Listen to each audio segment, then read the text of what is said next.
ṣé mi lè mú lọ́dọ̀ fún bí ṣé ẹ ká mọ́ ọ̀bẹ náà. ló lẹ́kọ̀ọ́ yẹn ní ìlú lọ́dọ̀ làdán náà tó gbó pa.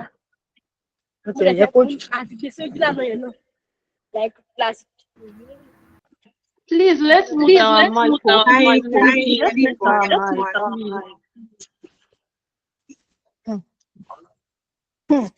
The devil is a bastard. Hello, Who starts the activity of my camera?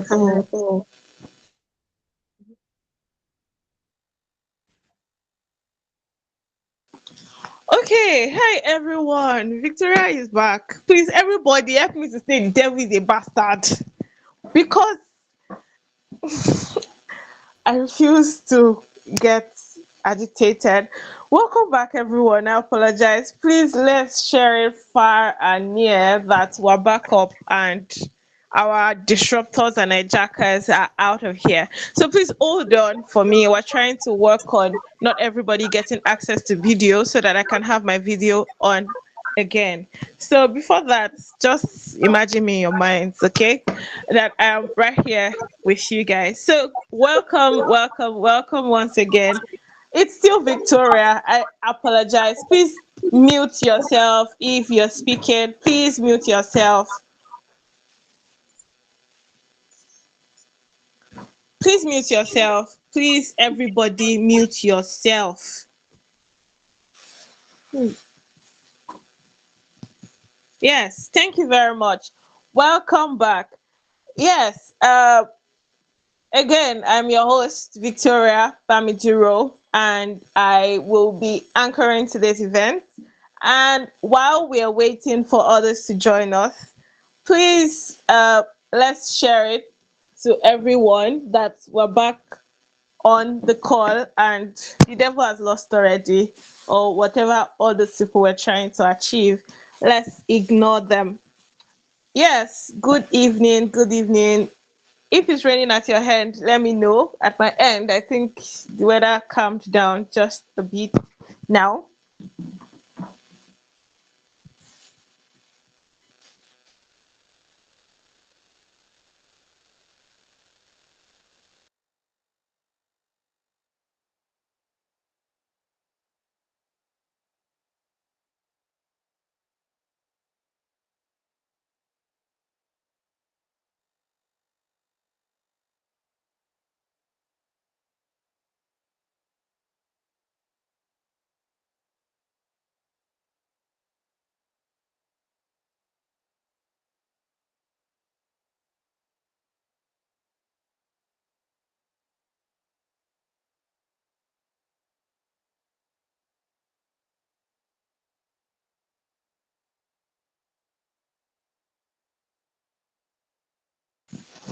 Okay. Thank you so much. Please keep sharing that we're back up. I can see more people joining the meeting. Thank you so much. Thank you so much for joining us. Welcome back. We apologize. We greatly apologize. This is my first time experiencing this actually, and it really threw me off. But as usual, the energy and our meeting must continue because we must learn, unlearn, and relearn about PCOS and all it entails today. And I greatly apologize to our speakers. I know that our speakers are on this call and they experienced that with us too. I really apologize. I'm so sorry. Yes, my video is back up. I really apologize. I'm sorry for that. It was disheartening.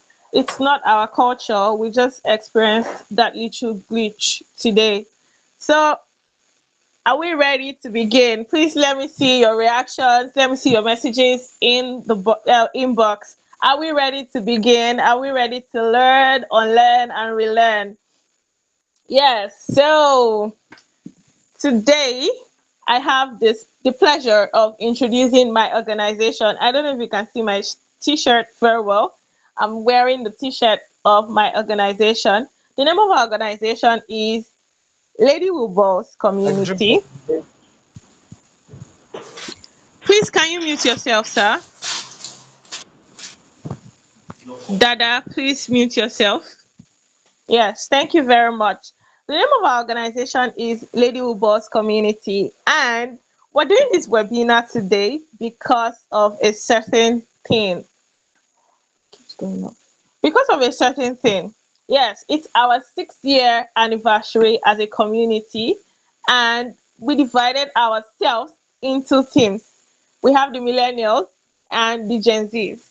And today, as a proud Gen Z that I am, we're holding this awareness to make women know that PCOS is not a death sentence, neither it's a thing of your life ending. There's hope and there's light at the end of the tunnel. Yes, it will require work, it will require a lot of intentionality, but there's help for you to get better. That's why we put up that. Our millennials, my big sisters, I know some of them are on this call, and I'm saying hello to all my millennials in the house.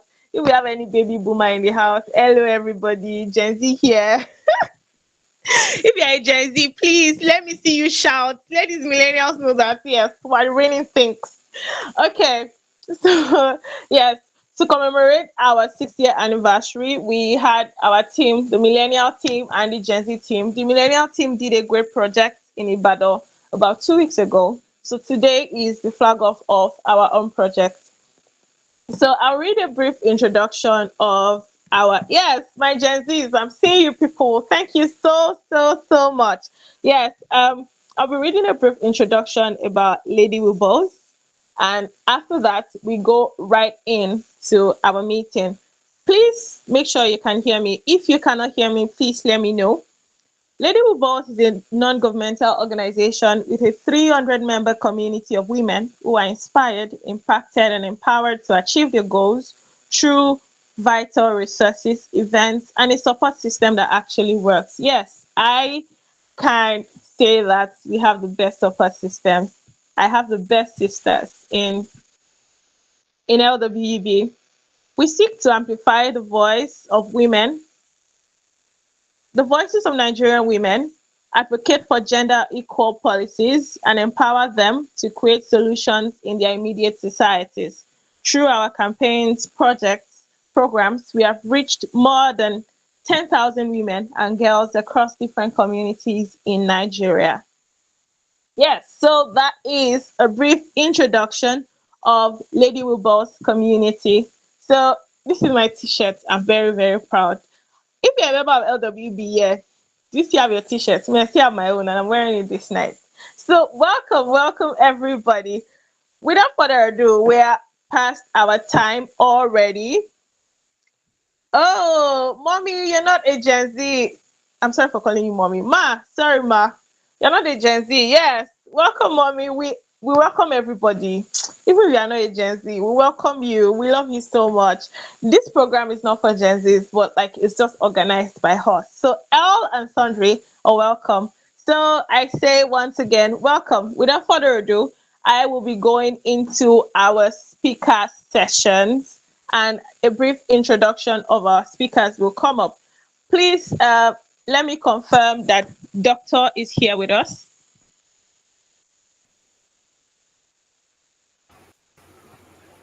I Yes, am. Good evening. Doctor. Good evening, ma. Good evening, ma. Oh my God, I love your DP. I've not even seen you yet, but your picture, the smile, is drawing me in. Welcome, ma. You have a really beautiful smile. Yes, Thank you. so this evening we have the pleasure of having Dr. Ajayi Omolola. Please let me see your reactions and your messages in the inbox to welcome our very own doctor who is going to be impacting knowledge to us this evening. Please let me see your reaction. Drum rolls. Yes, so a brief introduction of my speaker. I have the pleasure of introducing you to Dr. Ajayi Omolola. She is a distinguished obstetrician and gynaecologist at the Federal Teaching Hospital in Ido-Ekiti, where she has dedicated her career to advancing women's health and reproductive rights. As the CEO of Aribel Healthcare Consulting Services, she combines clinical expertise with a strong commitment to public health initiatives, aiming to enhance healthcare access and quality to our community. A passionate public health speaker, Dr. Omolala, sorry, I'm reciting that name. I'm sorry. Dr. Omolala actively engaged in dialogues about gender, equality, and women's health issues, advocating for systemic changes to improve the lives of women and girls. She's focused as a master trainer in family planning, equipping healthcare professionals with the knowledge and skills needed to provide essential reproductive health services. Dr. Omolola is also a dedicated equality activist, working tirelessly to empower women and promote equitable health policies. Her contributions to the field have made a prominent figure in both healthcare and advocacy, inspiring many through her works and commitment to make a difference in those she serves. So, first of all, when I saw Dr. Omolola's bio, I was so happy because I used to be afraid of hospitals growing up because I met some female doctors who were just after my life. Oh, you're too this, you're too that. I'm very outspoken, right? So I'll ask you all the questions. And you're like, no, that's not for you to ask. It's not for you to ask. So I was always afraid of going to the hospital because I know the things I want to say and I want you to hear me, but they were not ready to hear me. But seeing Dr. Omolola's bio and how she supports women warms my heart a lot. So I have the pleasure tonight to invite our first speaker, Dr. Omolola Ajayi. Please give it up for Dr. Omolola. Welcome, ma'am. Welcome. Thank you. Welcome. Thank We're you. sorry. We apologize once again for the glitch. We're so sorry. No problem, please. We're all Okay. in So, yes. Nigeria. Yes, ma. It's not even Nigeria problem. The Uh, hijackers is the fault of oh, Google Meet. wow. They have issues with streamlining Oh, wow. hijackers that don't belong in the meeting, and they just take over the meetings like that. But we're glad that Oh, we're able to get our meeting back this evening. So Dr. Omolala will be taking us on understanding PCOS and its impact, how it affects us, and the medical aspect of it. That's just the first part. We still have so much more to go. So, Mara, before you start, I received a message in my DM yesterday of someone who okay. posted our flyer, and the person said, "Oh, PCOS is not supposed to be something you be proud about. It's supposed to be something private. Like Wow. it's your reproductive health. You're not supposed to Uh, put it out there." So, oh, in your speech and in your teaching this evening, I want us to help everyone because I know that there are male and females among us. I want us to let everyone know that this is not something to be silent about. It's something that we need to make known, to make change happen. So over to you, Ma. good evening, everyone. I'm glad to be here this evening, and thank you for this opportunity. I do not take it for granted.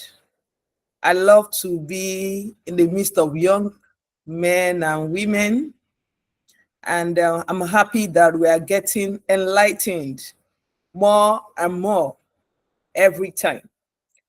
To start with, I need to respond to what you just said.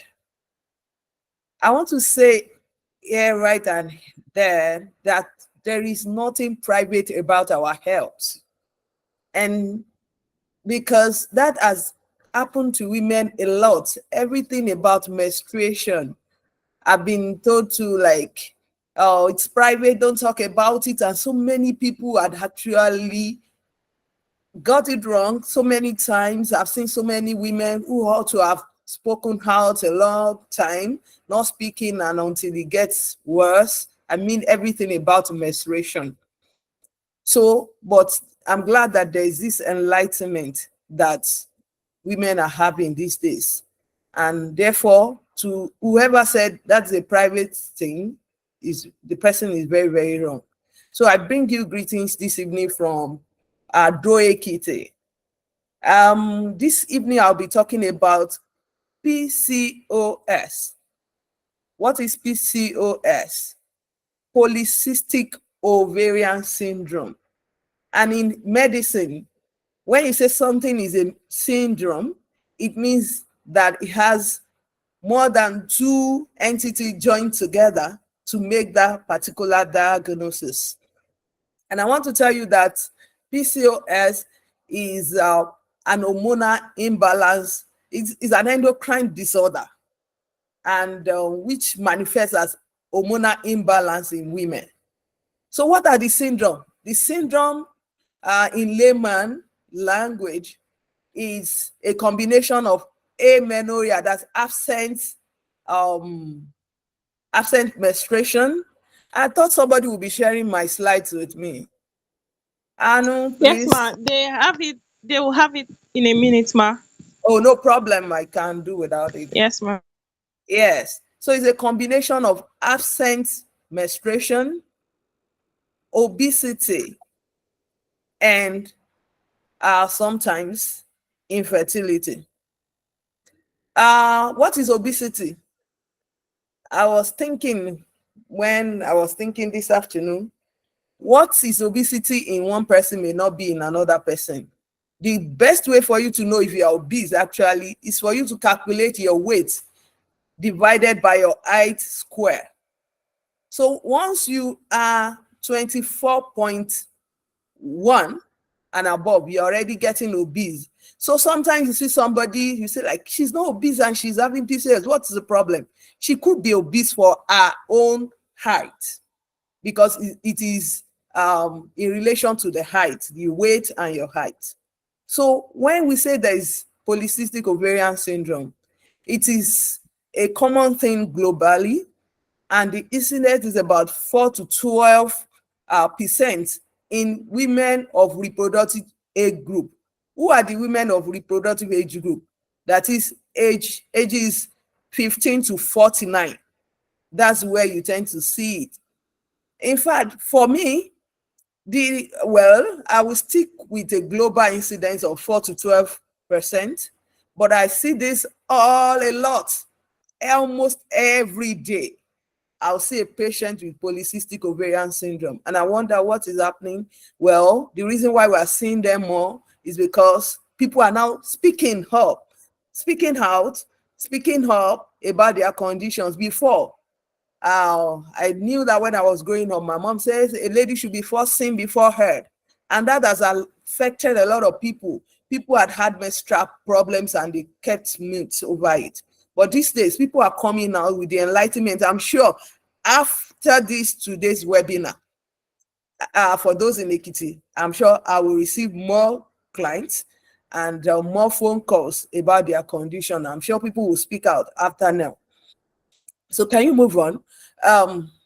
Whoever is sharing my slide. So like I said, it's a combination. And of course, the last entity about it, for those who are not married, is abnormal hair growth, which we call hirsutism. Abnormal hair growth. You wonder, what do you mean abnormal hair growth? In the East, is very common. You see a woman with beard, and if you look into the anatomy, you see a woman having hair grow from the suprapubic region up onto her umbilicus.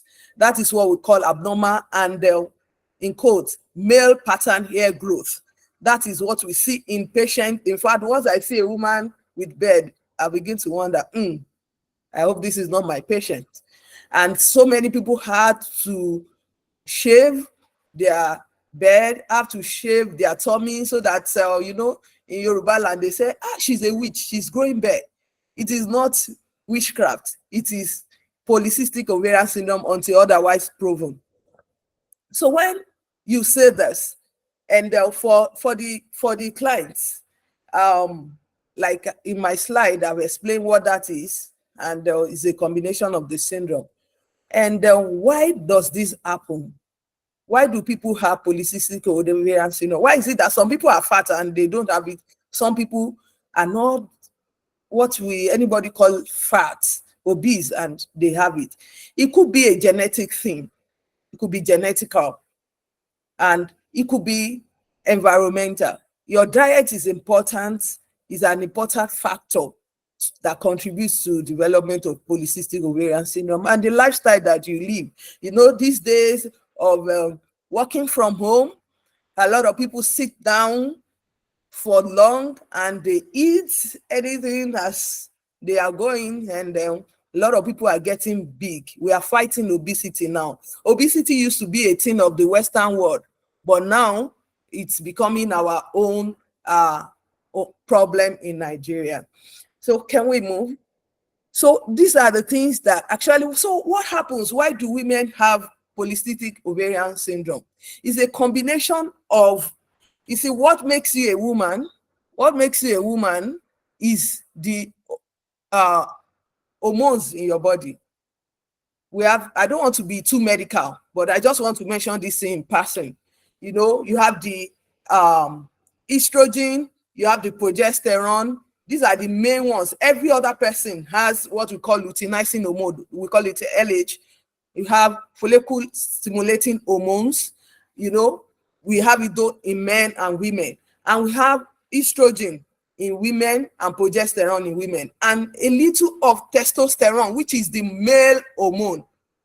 It is a little of that in a woman. So what differentiates a woman from a man majorly is the level of estrogen and progesterone. So what happens? There's a combination of reactions that comes from our head to our ovaries as women. So when there is this hormonal imbalance, a woman gets big, she's getting bigger, obese, and I don't want to use the word obese so that people don't get embarrassed, fatter. That is milder. When they get fatter, the estrogen level begins to be more.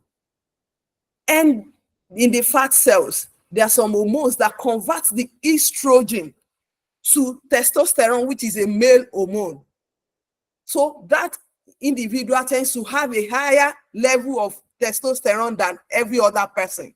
And testosterone hormone is the one that makes a man to grow hair in all those places that we see hair on men. So when a woman with PCOS has that level of androgen, then she begins to grow hair. She begins to have hair in places that she's not supposed to have hair. Then because of the interactions between all these hormones in the brain and which travels to the ovary as a response, then there's imbalance, then the woman will not be able to ovulate. What happens? The estrogen that is getting more begins to recruit eggs. That's what the estrogen does to us. It recruits eggs every month in the ovary of a woman. We call them cysts, follicular cysts. It recruits it. And the actual thing that is supposed to happen is that as it's recruiting, that's the first 5 to, immediately after the menses, that's 5 to day 10, 12, there's recruitment of ovaries, which on day 14, there's another hormone, which is the luteinizing hormone now, that makes that ovary to lose the dominant follicle. There is a follicle, you know, it recruits a lot of follicle, but one will outshine the other. It will go bigger than the other one, and that one that grows bigger than the other one is the one that is released every month that we call ovulation. But because there is imbalance in these hormones up there, then that cycle will not be able to happen. What happens is that the lot of estrogen that is responsible for that at that time recruits a lot of follicles, so many, but none will get bigger than the other. No one will outshine the other ones. So once there is no one that outshines the other one that becomes bigger, then ovulation does not occur. And once ovulation does not occur, most likely is either the woman does not menstruate at all, or the menses reduce drastically, or what we see in the typical one that we see is that the woman, okay, I will get that, she menstruates for like 3 or 4 times in a year, or some skip like 2 months and then they menstruate the 3rd month. And you know what that happens? That makes them, when they now want to menstruate at the time that their own menstruation will come, it's going to be more. It's going to be much that she will have to change plenty times in a day. Why? Because the uterus every month builds up a layer that we call the endometrium, that when ovulation occurs at the 14th day, and the egg waits for a sperm to come and the sperm does not come, after like a week after the 14th day, the womb will start to cry. That's what we call menstruation. Oh, no sperm has come to meet with my egg. So the egg gets destroyed gradually until the woman menstruates the next time. But in people with PCOS, you know that their egg is not released. The layer that is being prepared every month will be preparing itself, that our egg will release and the sperm will come, and there will be fertilization. So every month, irrespective of the woman menstruating or not, that piling off of the endometrium happens every month, waiting. So for women who will not menstruate for like 2 to 3 months, the pile up will be there. So when it becomes very thick that the womb cannot take again, then she begins to menstruate. Well, let's call it menstruation. The shedding of the endometrial layer will happen, and that's, it has piled up for a long period of time. Then the woman will be bleeding so much, uncontrollable. She can bleed for a whole month without stopping. Then because a woman that does not menstruate in the last 2 months, they're not having problem with bleeding, and that's the time we tend to see women who are married. It is that bleeding that now brings them most times when they are not menstruating, and maybe they are not having sex. Most young girls will just ignore it. It did not come and they don't care. But once they now start to bleed and the bleeding does not stop, that's what makes most of my patients come to me and say, I've been bleeding for days without stopping. And that is when we get to see them. So those are the things that happens with a patient with polycystic ovarian syndrome. So when they now have this, they are not ovulating and hair is growing. Some people are now calling them e-goats. Those are the things that now give people problems. Why are you shaving? Why? All those why. Then the woman, I've said that adding weight is the one that predisposes to heat. Some people have PCOS that is silent. It's a silent, they are not too big, so it's silent, does not show until they get married. Once women get married, they tend to add weight. So that's when it shows. So like, it has never happened before. It's after my marriage, or maybe they've traveled abroad and they begin to eat all the burgers and they get bigger, and these things begin to happen. So those are the things that we see. So what can we do? And then, of course, a woman that does not ovulate cannot get pregnant. That's for the entity of those who are now married. There's infertility later in life. And then these women, because they have PCOS, I've said obesity is there. There is also part of the hormone problem is that there is insulin resistance in these women because of the high level of the estrogen and androgens. That's the testosterone in them. The testosterone tends to blunt out the insulin receptors. So they produce so much of insulin, but they are not being used. So they have insulin circulating in their blood system, but it's not useful. What does insulin do? When you eat sugar, insulin takes the sugar, converts it to glucose and sends it into the cells. But when it is now on higher level and the receptors are not taking the insulin that you are giving into them, the glucose you are giving into them, then glucose flows in the blood of the people. Then when you check the blood, you see that the sugar level is higher than the other people. So what is the problem? In the long run, a long-term implication of PCOS is that woman is likely to develop type 2 diabetes once she's 40 years and above. So we have the short-term implication of this. I'm sure she tried to show that picture of the woman. Can you please just go there so that people can see the hair growth, the bed, then acne? That's one of the things we ask them. Do you have pimples breakouts? Because of the deposition of fat. Such people, they have acne. They just have a breakthrough acne all the time, pimples all over the face and all of that. So what can we do now? Are you moving my slides? Who is there? So now I've told you about all, yes. So what can a woman with PCOS do? A woman with PCOS of course, once you have any of these symptoms, sometimes you may not even be able to put them together. The only thing you see is that I don't menstruate often, or I menstruate like 3 or 4 times in a year.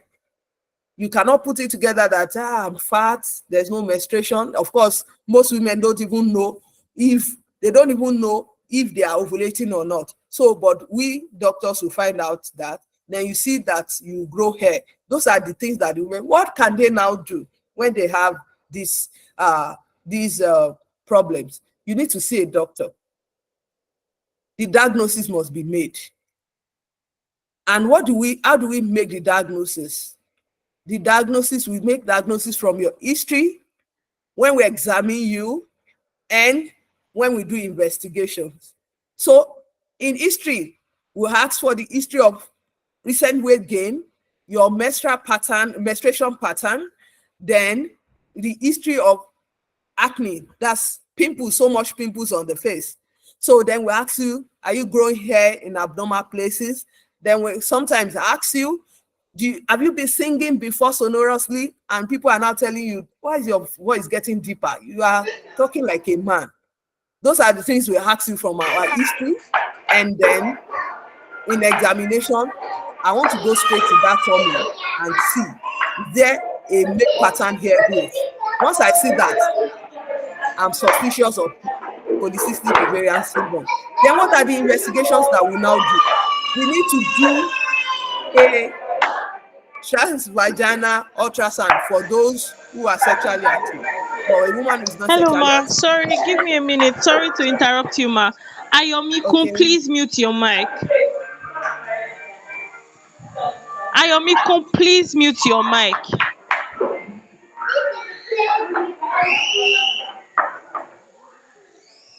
Oh my God.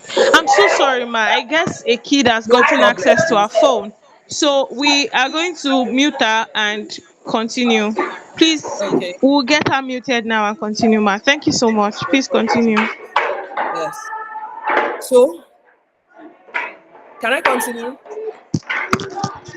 Yes, ma'am. Please go ahead, ma. Please go ahead. Okay. So, once that happens, then I was talking about scan. For a woman who is sexually active, we can do a transvaginal scan because the reason why we ask for transvaginal scan is because the uterus is closer from the vagina. You can easily see the uterus and the ovaries more clearly than going through the abdomen. And you know, for a woman who is really very fat, it may be well, you will see, but it won't be as evident as you as doing it through the vagina. So what do we see when we do a transvaginal scan or any form of scan that we are able to do? Is that we'll see. I'm sorry, I should have gotten a picture of that. Like I told you, I said those hormones, what they do is to recruit follicular cysts. Those cysts are in the ovaries. It's not your ovary that is being released every month. They are cysts inside the ovary. So they recruit a lot of estrogen will recruit a lot of follicular cysts. But like I told you, none will get bigger than the other that is supposed to ovulate. So you will see it inside the ovary. You will see a ring of ovaries everywhere, you know, multiple, small. Sometimes you see more than 10. And the volume, of course, this is medical. Don't let me go there. We measure the volume, we measure the number of ovaries that are seen. Then the way it is arranged inside that circular ovary, it will around itself centrically in the ovaries. Once we see that picture, we know that this is, and you will not see anyone that's grown bigger than the other ones. So you know that this woman plus the history as you are still suspecting polycystic ovarian syndrome. What gives it out for us as medical doctors is the use of hormonal assay. It's a blood test. The hormonal assay will assay all the hormones in your body. You know, I didn't mention all, but I mentioned some that's very important to us. That is the luteinizing hormone. Will be higher, well higher than the follicular stimulating hormone. They are supposed to be, the normal ratio is ratio 2:1. But by the time you see a patient with polycystic ovarian syndrome, you see ratio 4:1. The luteinizing hormone is more, as in higher than the follicular stimulating hormone. Then down there, you see the estrogen level very high. You will see the testosterone above board. It will be very, very high. Then to cap it all, the progesterone will be very, very low, because this woman has not ovulated. It's after ovulation that the progesterone level of a woman gets higher. Because she's not ovulating, the progesterone will be very, very low. You see 0 point something. What we are supposed to have, at least the minimum of like 5. You see 0.1, 0.2. That shows you that this woman is not ovulating, and that crowns your diagnosis as a doctor. So once you see this, that crowns the diagnosis. Then the next thing to do for this patient first is an health education. For every diagnosis that you make, you need to inform your patient what it is. You must explain to your patient what exactly you see and what is responsible for it. Most times, we cannot lay our hands on what's exactly causing it, except that we see that the woman is obese. Like I was trying to say the other time, it could be family thing. If your sister has polycystic ovarian syndrome, you may likely have it. We have seen that if the mother has it, the girl child may likely have it. And in recent time, we see that if your brother, the brother of a woman who had ovarian syndrome, then his sister can have ovarian syndrome. So it is now genetically, it could be genetic, it could be the lifestyle, it could be environmental. In my the picture there, you see stress as one of the causative thing. Stress, how? Somebody will ask me later the how. When some people, when they are stressed, they break down a lot of, they eat so much. Number one, they eat so much, and then of course you begin to deposit fats as a subsequent to eating too much. Then some people, when they are stressed, they break down a lot of cortisol. The cortisol is higher when you are stressed, and that breaks down a lot of glucose in your body. Then as it's breaking it down, it's replacing it, sending it back again. Then you are getting bigger. You get bigger. Then once anything that is related with obesity will then cause it. Then, of course, like I said, diet, what we eat. We need to watch what we eat. The generation of Gen Z, I know you eat a lot of junks. You may have to, if you have a family history, or your sister or anybody, you need to cut down on your carbs. You need to cut down on junks. So we educate the patient, and the treatment of PCOS is so easy, and that's why it's a disadvantage when a woman is having this and she sits at home, like somebody encouraged that it should be your private life. Oh, you are killing yourself, and you are bottling up a lot into the future. Like I said, a woman who is not menstruating cannot get pregnant. A woman who is not menstruating, with the piling up of those endometrial layer, that woman most likely in the future could have endometrial cancer, because the ovary is not doing what it's supposed to do. As a long-time effect of PCOS, the woman may have what we call ovarian cancer later in life, because she's not ovulating. So if you keep quiet, then how do we help you? If you keep quiet, you are not talking about it, how then will you be able to help your neighbor who has it? I have clients who, funny enough, come from abroad, and we were able to help them in Nigeria. It was in Nigeria that we were able to help them.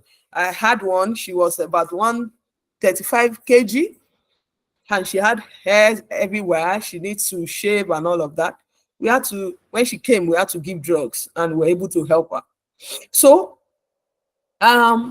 what are the ways in which we can help women after making the diagnosis? Supportive actions are very, very essential. How do we support them? We want to listen to them. You want to validate their experience. You want to educate them. Like I said, you must educate. You must educate. You want to give emotional. Some people, like I told you, the lady that came from abroad, she had a lot of emotional problems with this. She's not menstruating. She has to shave every day. So we must give them emotional support. And thank God for the ladies with balls.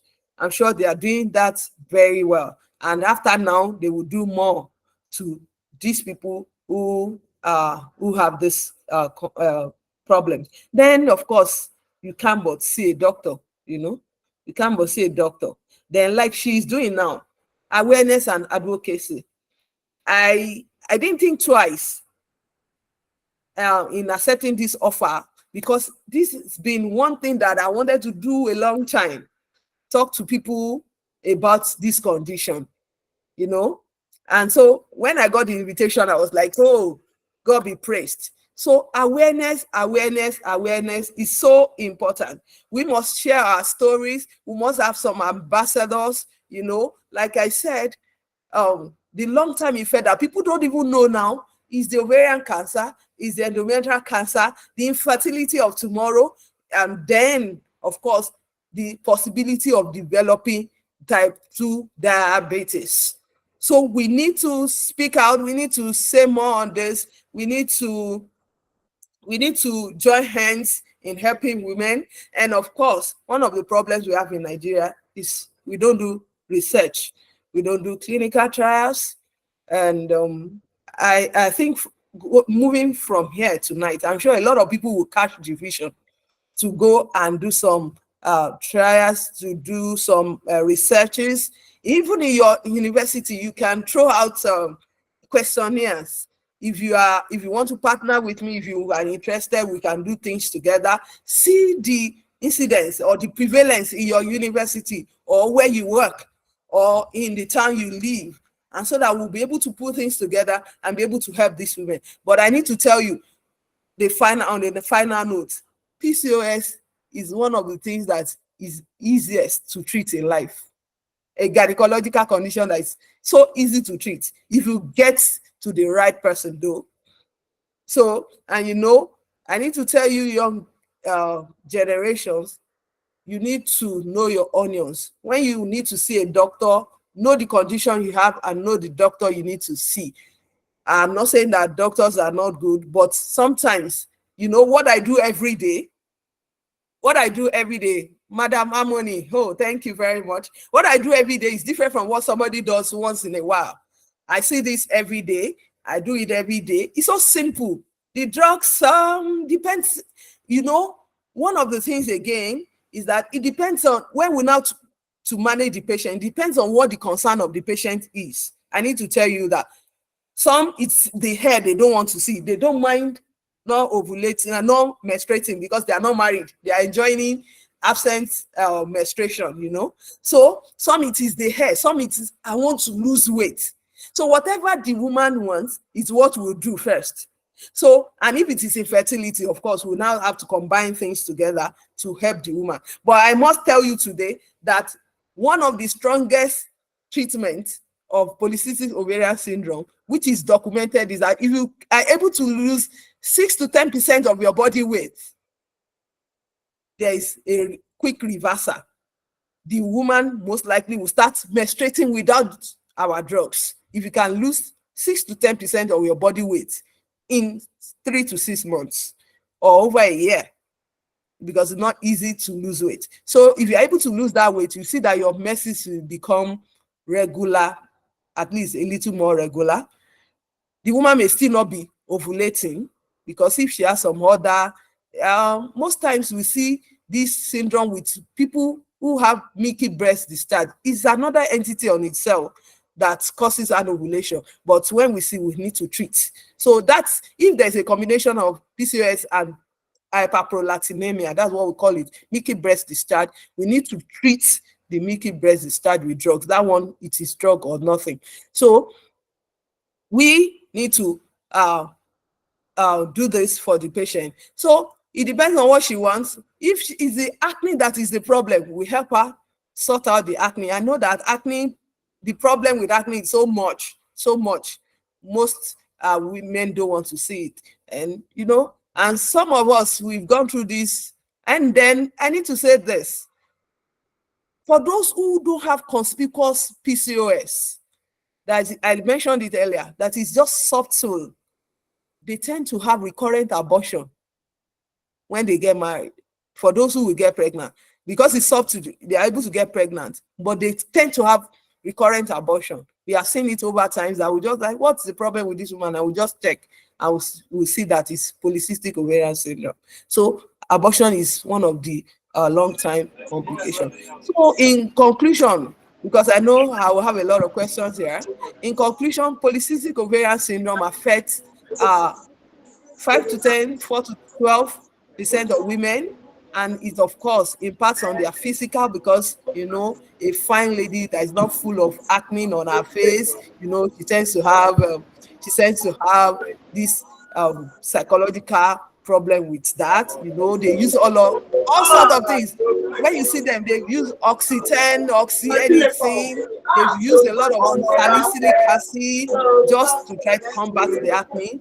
Of course, mental well-being, all of the things that women, we are concerned. Of course, for a woman who is even obese now, and people are horrible, they say a lot of things, past comments, so it's in all tends to affect the mental well-being of the women that have this syndrome. So early diagnosis, lifestyle changes, like I said, mental health support to those who have it, and we're still working on them, will go a lot to improve the quality of their life. And open conversation and inclusive health care can break this stigma.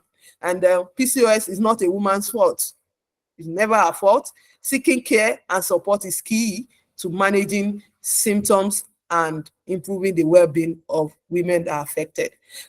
With this, I hope I've been able to convince you and not confuse you this evening. I hope I've been able to pass some messages about PCOS to you all. Thank you very much. God bless you. Wow. A round of applause for our speaker. Thank you so much, Dr. Omolola. I gained so much. Thank you so much. I really love your speech to us and your teaching to us. I learned a lot, because you know how, like the Gen Zs that we have, on Twitter, everybody has an opinion over everything. They say, oh, did your grandmother have PCOS? They are not having PCOS. Thank you so much for this enlightening time, that it is not the woman's fault. It is reversible by lifestyle changes and by seeking medical help. So I have a question before we go into your Q&A session, Ma. You mentioned that we should know the right doctors to go to. So who is the right doctor to go to? That's my question. Okay. For PCOS, it is a gynecological condition, and you should see a gynecologist who does that every day. So sometimes, once a woman is seated, I know what the diagnosis is, and we are able to take it up from there. So I'm not rubbishing any doctor. I'm just saying that if you have a cardiological problem, you should see a cardiologist. And if you have an endocrine problem, you should see an endocrinologist. It's just know your onions, just information. But Nigerians, we don't like information. Thank you.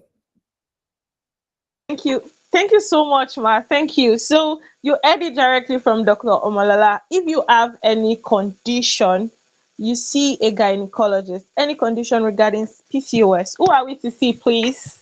A gynecologist, not a general practitioner. Thank you so much for that, Ma. So my next question is still related to who we are supposed to see. So where can we find gynecologists accessible to us in Nigeria? I mean, do I go to primary healthcare center? I don't think they have that. Are they only readily available in teaching hospitals, or do you have, off the top of your head, like hospitals that you believe that can have gynecologists on sit? Thank you very much. There is a way to see a specialist. In primary health centers, there are no gynecologists there. I don't know about Lagos. because I know their own primary healthcare is a little more advanced than any other states. But then when you see a general practitioner, when you see such will give you a referral to see a gynecologist in a secondary or tertiary institution. Secondary institutions are general hospitals.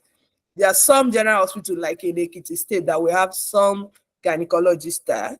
And if you don't get in a secondary facility, then you are going to get in a tertiary. There will always be gynecologists in the tertiary institution. So they are everywhere. And there's some private hospitals that are just basically gynecologists and obstetrician and gynecologists. So that's what we have in Nigeria. So you can always see them there.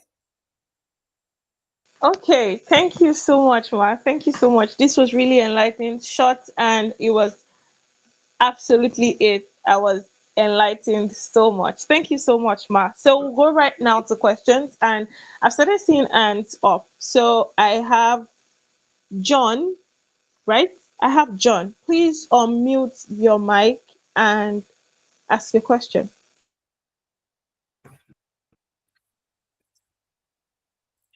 John, are you with me? I think he was trying to write it, but I can't see that anymore. Okay. John, are you here? Okay, you can mute your mic and type in the comment section. Oyi, please, you have your hands raised. Your question, please. Hi, good evening, everyone. Good evening, Ma. Thank you so much for the enlightening section.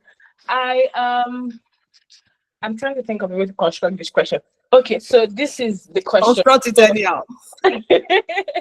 Okay, for someone that there's no point saying for someone that my normal period, it's like it was very regular up until 2020. And in 2020, it was on and off. Like for 1 month, I'll see it. Then the next month is going to go off. The next month is going to come. And I didn't actually really like pay much attention to it because it was coming 1 month, one off until it disappeared totally for 2 months. Then I went to my pharmacist to speak to him, and then he gave me a drug that regulated it back. And the period came back from that 2020 to last year. So last year, when I got married, it was coming more like it was coming out as spotting, and then after a while it went off completely for 6 months, and I didn't see anything. Then I rang my GP to book an appointment to the doctor to let them know what's going on. Then I had a blood test done, and they told me that my testosterone level was high and I should manage to regulate it. And for that period, I managed to regulate it, and the period came back itself. So from that time to around July this year, it was coming every month. I didn't have any problem or anything again. And now it's totally disappeared again. For close to 3 months now, I've not had a period. I don't have any physical symptoms that align to Pcos. I don't have hair on my face or anything. So I'm not quite sure if it's I'm not quite sure what I should categorize the problem as, because the period will come. It has been regular for a while, then it suddenly goes off completely for months, and I don't know what to do about it. Oyi, is that Oyi Lade, right? Yes, ma'am. Yes, ma'am. Nice name. Well, I'm not sure you want us to discuss you publicly here. You can speak with me after now, but to shed light so that people can understand, I just said that there's some other things that could make the messes to disappear like that too, which is hyperprolactinemia. I don't want to discuss you on here. You can reach out to me after now. Do you understand? So there are still some other things that can make a woman to not to menstruate, which includes that is also very common. Even sometimes they don't have milky breast discharge, but by the time you do the hormonals, you will see that the prolactin level is way up. So such a woman, anything that disrupts, that makes the hormones in the brain, and the hormones in the brain controls the hormones in the ovary, anything that disrupts it will cause amenorrhea, that's absent menstruation. So for you too, it could be a subtle You know, I said it. Subtle polycystic ovarian syndrome. I never knew I had it until I was delivered through cesarean section. And I heard the doctor say, Lola Teddy, Lola has polycystic ovarian syndrome, because you can see it. When we are operating, we see it. But I never knew. Do you understand? So there can be subtle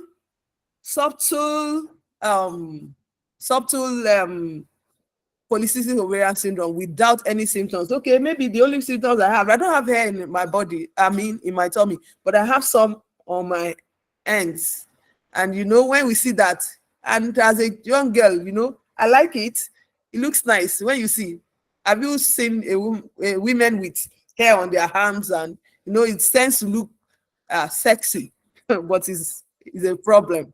You know, I didn't know that. You understand? So the only thing that I knew was that I was losing pregnancy.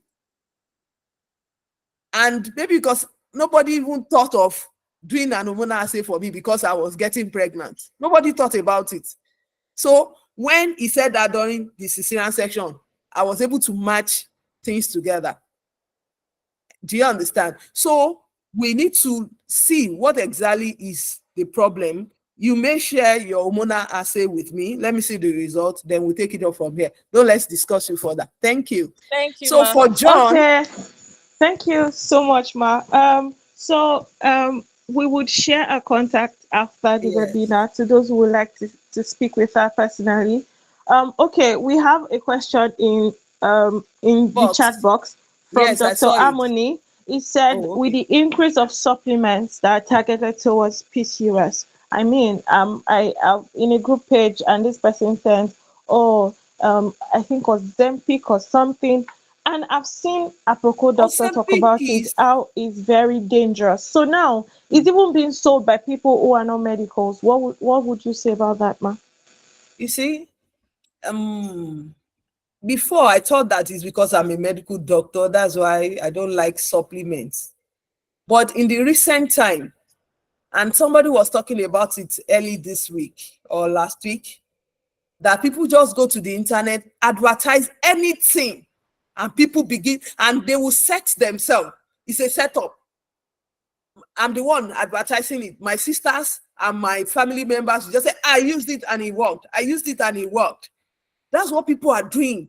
And somebody told me and said, if you want to make money, just go to the internet and say, this works, and you begin to make your money. And you know, may we not have problems. When we have problems, we tend to try anything out. So for me, supplement is not the way. It's knowing what the problem is. You don't need supplements if you can lose weight, if you are obese and you have PCOS. If you lose so much weight, in fact, I don't need to give you drugs. You are likely going to resume your menses by the time the fat level goes down. Once the fat level goes down, the testosterone, the male hormone goes down, then you will be able to menstruate. And for the extreme cases, then we'll give you, I told you, for those who have had it here, I'm sure they're giving you combination oral pills. That's the first thing to use. That's the first thing to use. Well, inositol, I saw that somebody too asked that question about inositol. Yes, all these, there are enzymes that work on the along the path of our pituitary hypothalamus axis. They are all things that work in that place, but that's not the main problem. It is not the enzyme that is the main problem, it's the hormone that is having issues. So it's the hormone that we should regulate. I've told you, the first statement I said is an hormonal imbalance. And once you regulate these hormones, they tend to, you are good to go. And once the woman is able to get pregnant and, you know, take care of herself, then she could take up such a woman who has had polycystic ovarian syndrome, I will give her combined oral pills or some other hormones as family planning method, which will help her. So all this going to the net, I've had patients with fertility, bought drugs and everything, and using drugs for weight loss is not a good thing.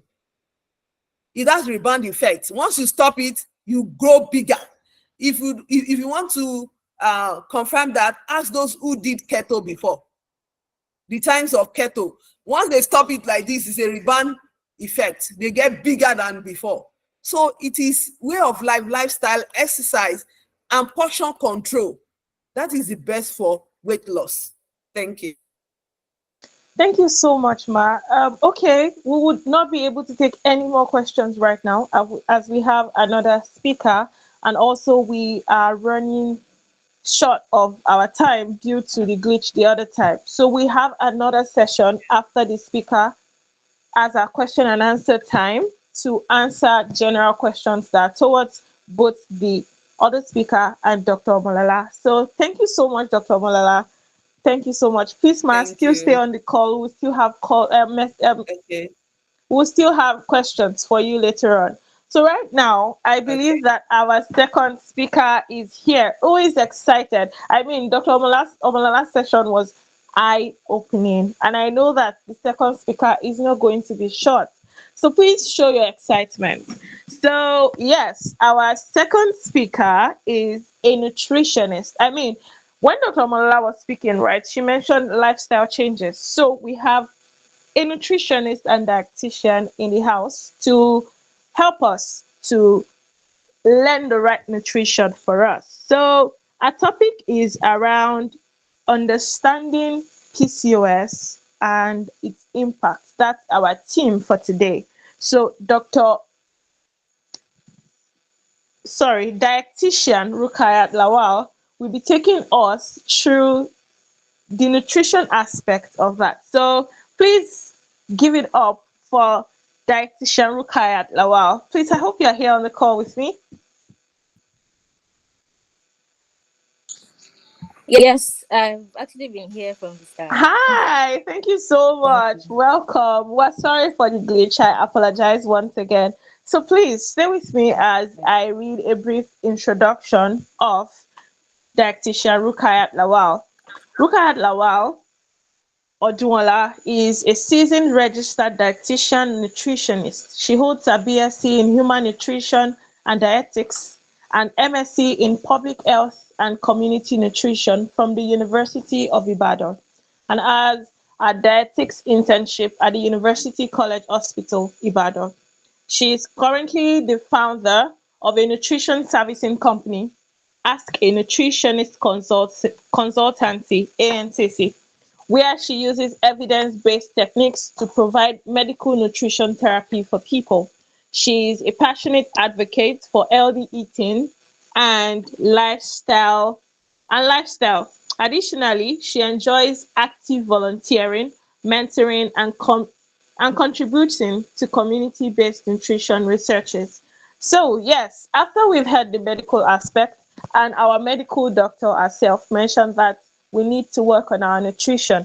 So, if you're excited about this session, please let me see your excitement. Let me see how excited you are to know how nutrition helps with PCOS. So, let's give it up for Dr. I keep calling you a doctor. I apologize. Dietitian Rukayat Lawal. It's over to you, ma'am. All right, Victoria. Good evening, Victoria. Good evening, everyone. Thank you so much for having me this evening. It's actually a pleasure. Um, Dr. Omolala, your session was really, really enlightening. Thank you so much for that. And I'm particularly happy that we are on the same page. So I don't have, in fact, she has lessened my teaching or my work this evening because we're on the same page. Like she has said, practically, she has explained, she has done so much justice to the medical aspect of PCOS. So thank you very much for having me. I apologize, I won't be showing much of my face tonight because for some reason the light here is not as bright as I would have expected. So, but I believe we would have a swell time this evening. So I'll be focusing, like she said, I'll be focusing on the nutrition, the dietary aspect of PCOS. Yes, thank you very much. So okay, while I wait for the person that will be sharing my slide, Dr. Mala has practically explained, she has introduced us to PCOS, what we need to know, the symptoms, the diagnosis,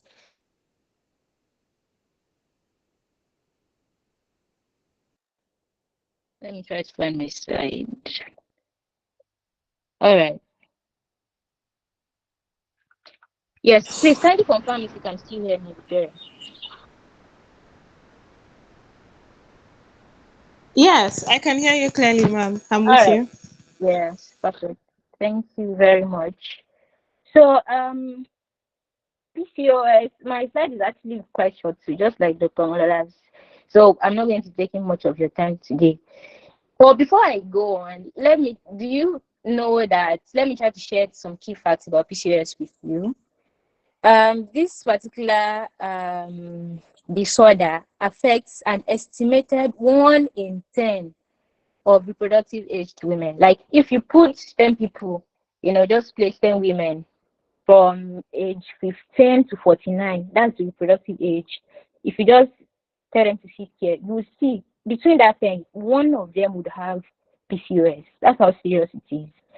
And unfortunately, you would expect that, then many people would be at the hospital or, meeting with a dietitian to seek for help, But unfortunately, 70% of these affected women remain undiagnosed worldwide. Why, you may ask? Dr. Mola has practically answered it, just like the question Victoria asked her from the start. She said that some people were saying that this particular topic is not something that we should come out to talk about because it's about reproductive health. I mean, that's bullshit.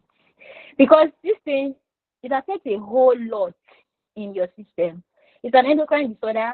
If it's not well managed, it can lead to, just name it, cardiovascular disease. It can lead to anxiety, depression, type 2 diabetes, ovarian cancer. So is this something you should actually keep mute and not talk about? PCOS is the commonest cause of anovulation. Anovulation is when there's no ovulation, basically. That's the simple definition. And a leading cause of infertility in women. Another thing you should know is that as complicated or as complex as this PCOS looks, if you have a good healthy eating habit, good nutrition can easily help you to manage this PCOS. So I won't be dwelling on the overview because, please, next slide. Because Dr. Nola has done justice, she has explained everything, how this thing leads to that, and all of that. So generally speaking, like I said, it's a very serious thing, and its prevalence is huge. But then it is still widely misunderstood, leading to a lot of confusion and emotional stress. And you wouldn't really blame people who are confused, when you're not fine, you want to look for information, you see something online, you will read, you say, okay, maybe I should utilize this thing. You see your friend says, oh, I know someone who has this PCOS, the person uses this and this and the person is fine now. You say, okay, let me try it, maybe it will work. So you wouldn't really blame people for trying because they're only trying to seek help, So the common symptoms include irregular periods, just like she said, excess androgens, ovarian cysts. Some people, they usually have issues. Some of my patients living with PCOS have managed. They usually tell me that they have bloating. You eat just very small portion, but you feel bloated. It's like you are so uncomfortable. So they experience that too.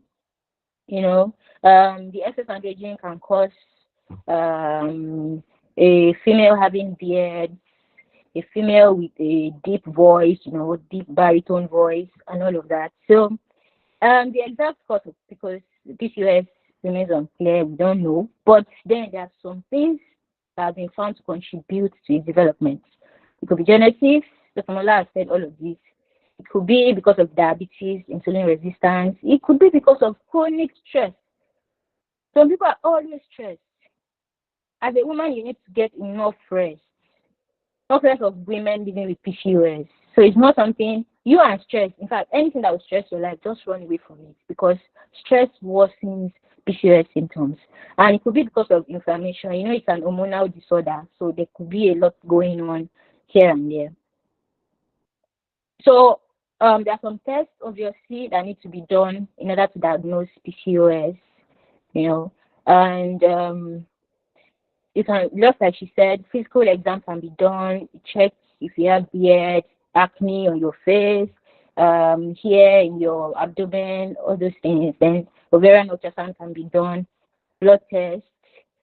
So these are the important lab tests for PCOS. The full lipid profile is important. We want to know, do you have high cholesterol? Because most of these hormones are fat related. So we want to know, which of this is higher than normal or lower than normal, which of this is excessive, which of this is, so we want to know all of that. So then we want to know which nutrients you are deficient in. So then obviously we also want to, because we said insulin resistance, type 2 diabetes mellitus, so we want to check your HbA1c. These are just tests for knowing the blood glucose of the person, OGTT and fasting blood glucose. They want to check your inflammation level and all of that. So all these tests are ways to know if someone has PCOS or not. And a lot of times, the three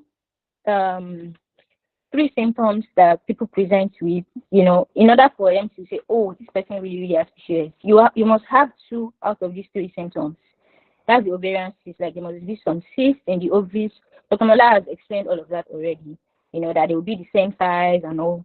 So, and then irregular periods, when you have less than 8 cycles per year, in a year, you did not menstruate like 8 different times. So that can also mean that, so if you have, then the third one is hyper androgen levels. That's high androgen levels, when you have the male features, your facial hair, all of that. Some people even experience alopecia. Alopecia is when there is sort of like baldness, there's no hair on some part of the head or total baldness. So in a female, all of that can mean that an individual has PCOS. But one thing I would like to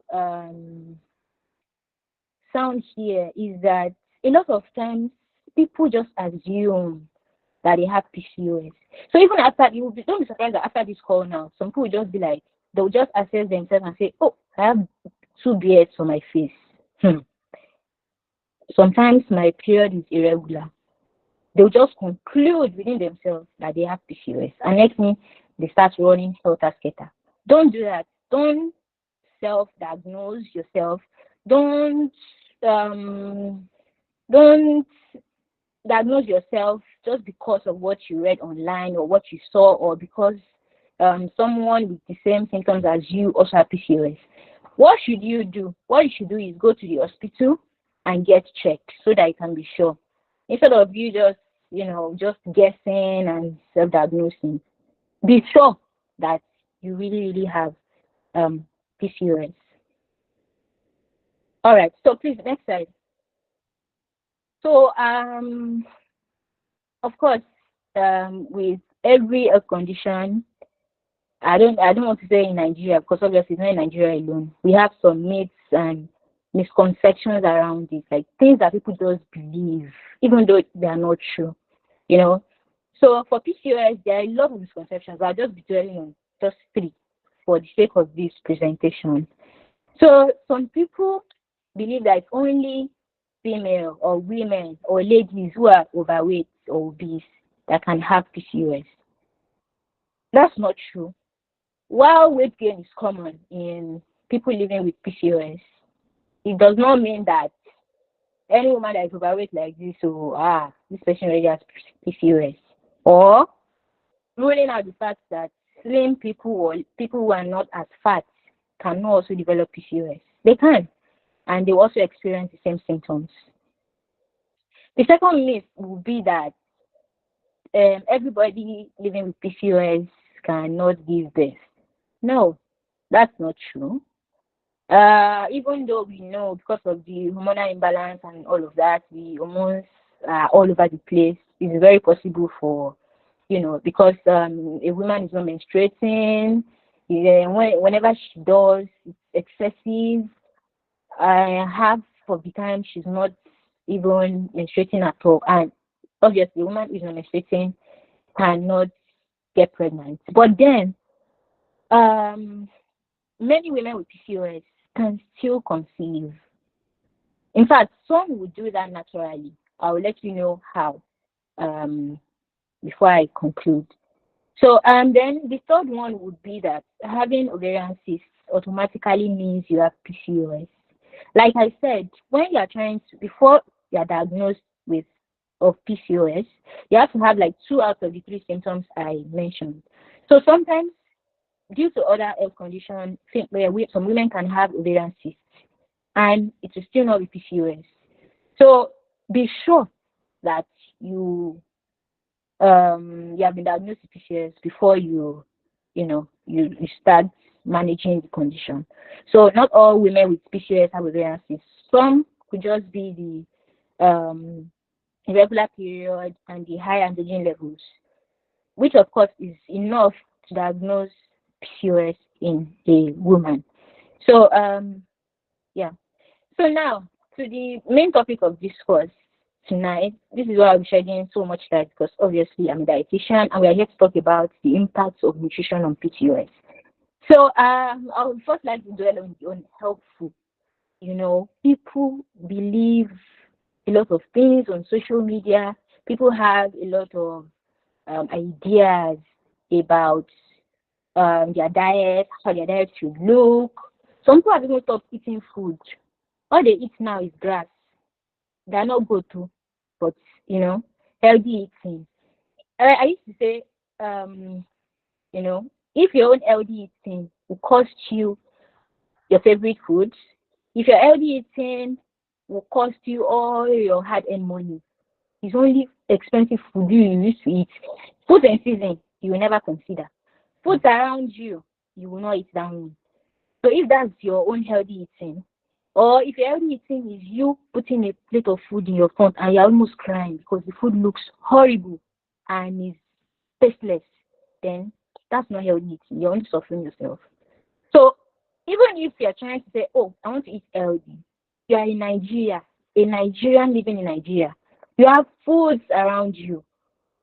Our local foods, readily available ones, your amala, your rice, your beans, your akara, moi moi, what have you. Every food around you, Nigerian foods. All you need to do is know how to modify them to suit your present health condition, know how to portion them, know how to combine what are you eating with what, all these things with the help of your dietitian, of course. So, ruling out the fact that, I cannot eat Nigerian food, so if you've not ordered something that they are selling in China, you're not eating healthy. That's wrong. You only spend your money, you waste your money, and you get frustrated around it because it is not sustainable. Eventually, that your money that you feel you have, it is finished because you spend it in less than 1 month looking for things that are not readily available. So, many women living with PCOS often make a whole lot of mistakes. They believe a whole lot of things, maybe because they are mentally stressed, the frustration, the fact that, I'm not menstruating, acne all over my face. So they are usually very stressed and they just want quick fixes. So a lot of times they just tend to feast on the wrong information, especially on social media. So even though we know that PCOS will stress you, obviously, there are some days like that. Even if your PCOS is well managed, there's still some days that your hormones will still be all over the place. It's normal, even for women without PCOS. There's still some symptoms and some signs you see, when you're menstruating that would frustrate you. So it's quite normal. There are some times that, you get frustrated. But even at that, you still need to know how to manage yourself, how to eat healthy, how to exercise, and some lifestyle changes here and there that you need to make. So some of these mistakes that people make include, but not limited to, by the way, poor dietary habits, restrictive dieting. What I mean by restrictive dieting is that, I don't do carbohydrates. No, I don't eat protein. I don't eat fruits. I don't drink water. All those things. A woman living with PCOS shouldn't restrict her diet to the point of leaving a whole food group out of a plate, you know. So, as someone living with PCOS, you should know. If you don't know, I'm telling you now, you need your carbohydrates, your protein, your fats, your minerals, your vitamins, you need your water, you know all those things now, those classes of food. Yes, you need everything. Don't restrict any food group. You need your cereals, your legumes, you know, your roots and tubers, your starchy, so that all those things, you need them. Don't say, oh, I've been hearing people say carbohydrate is bad.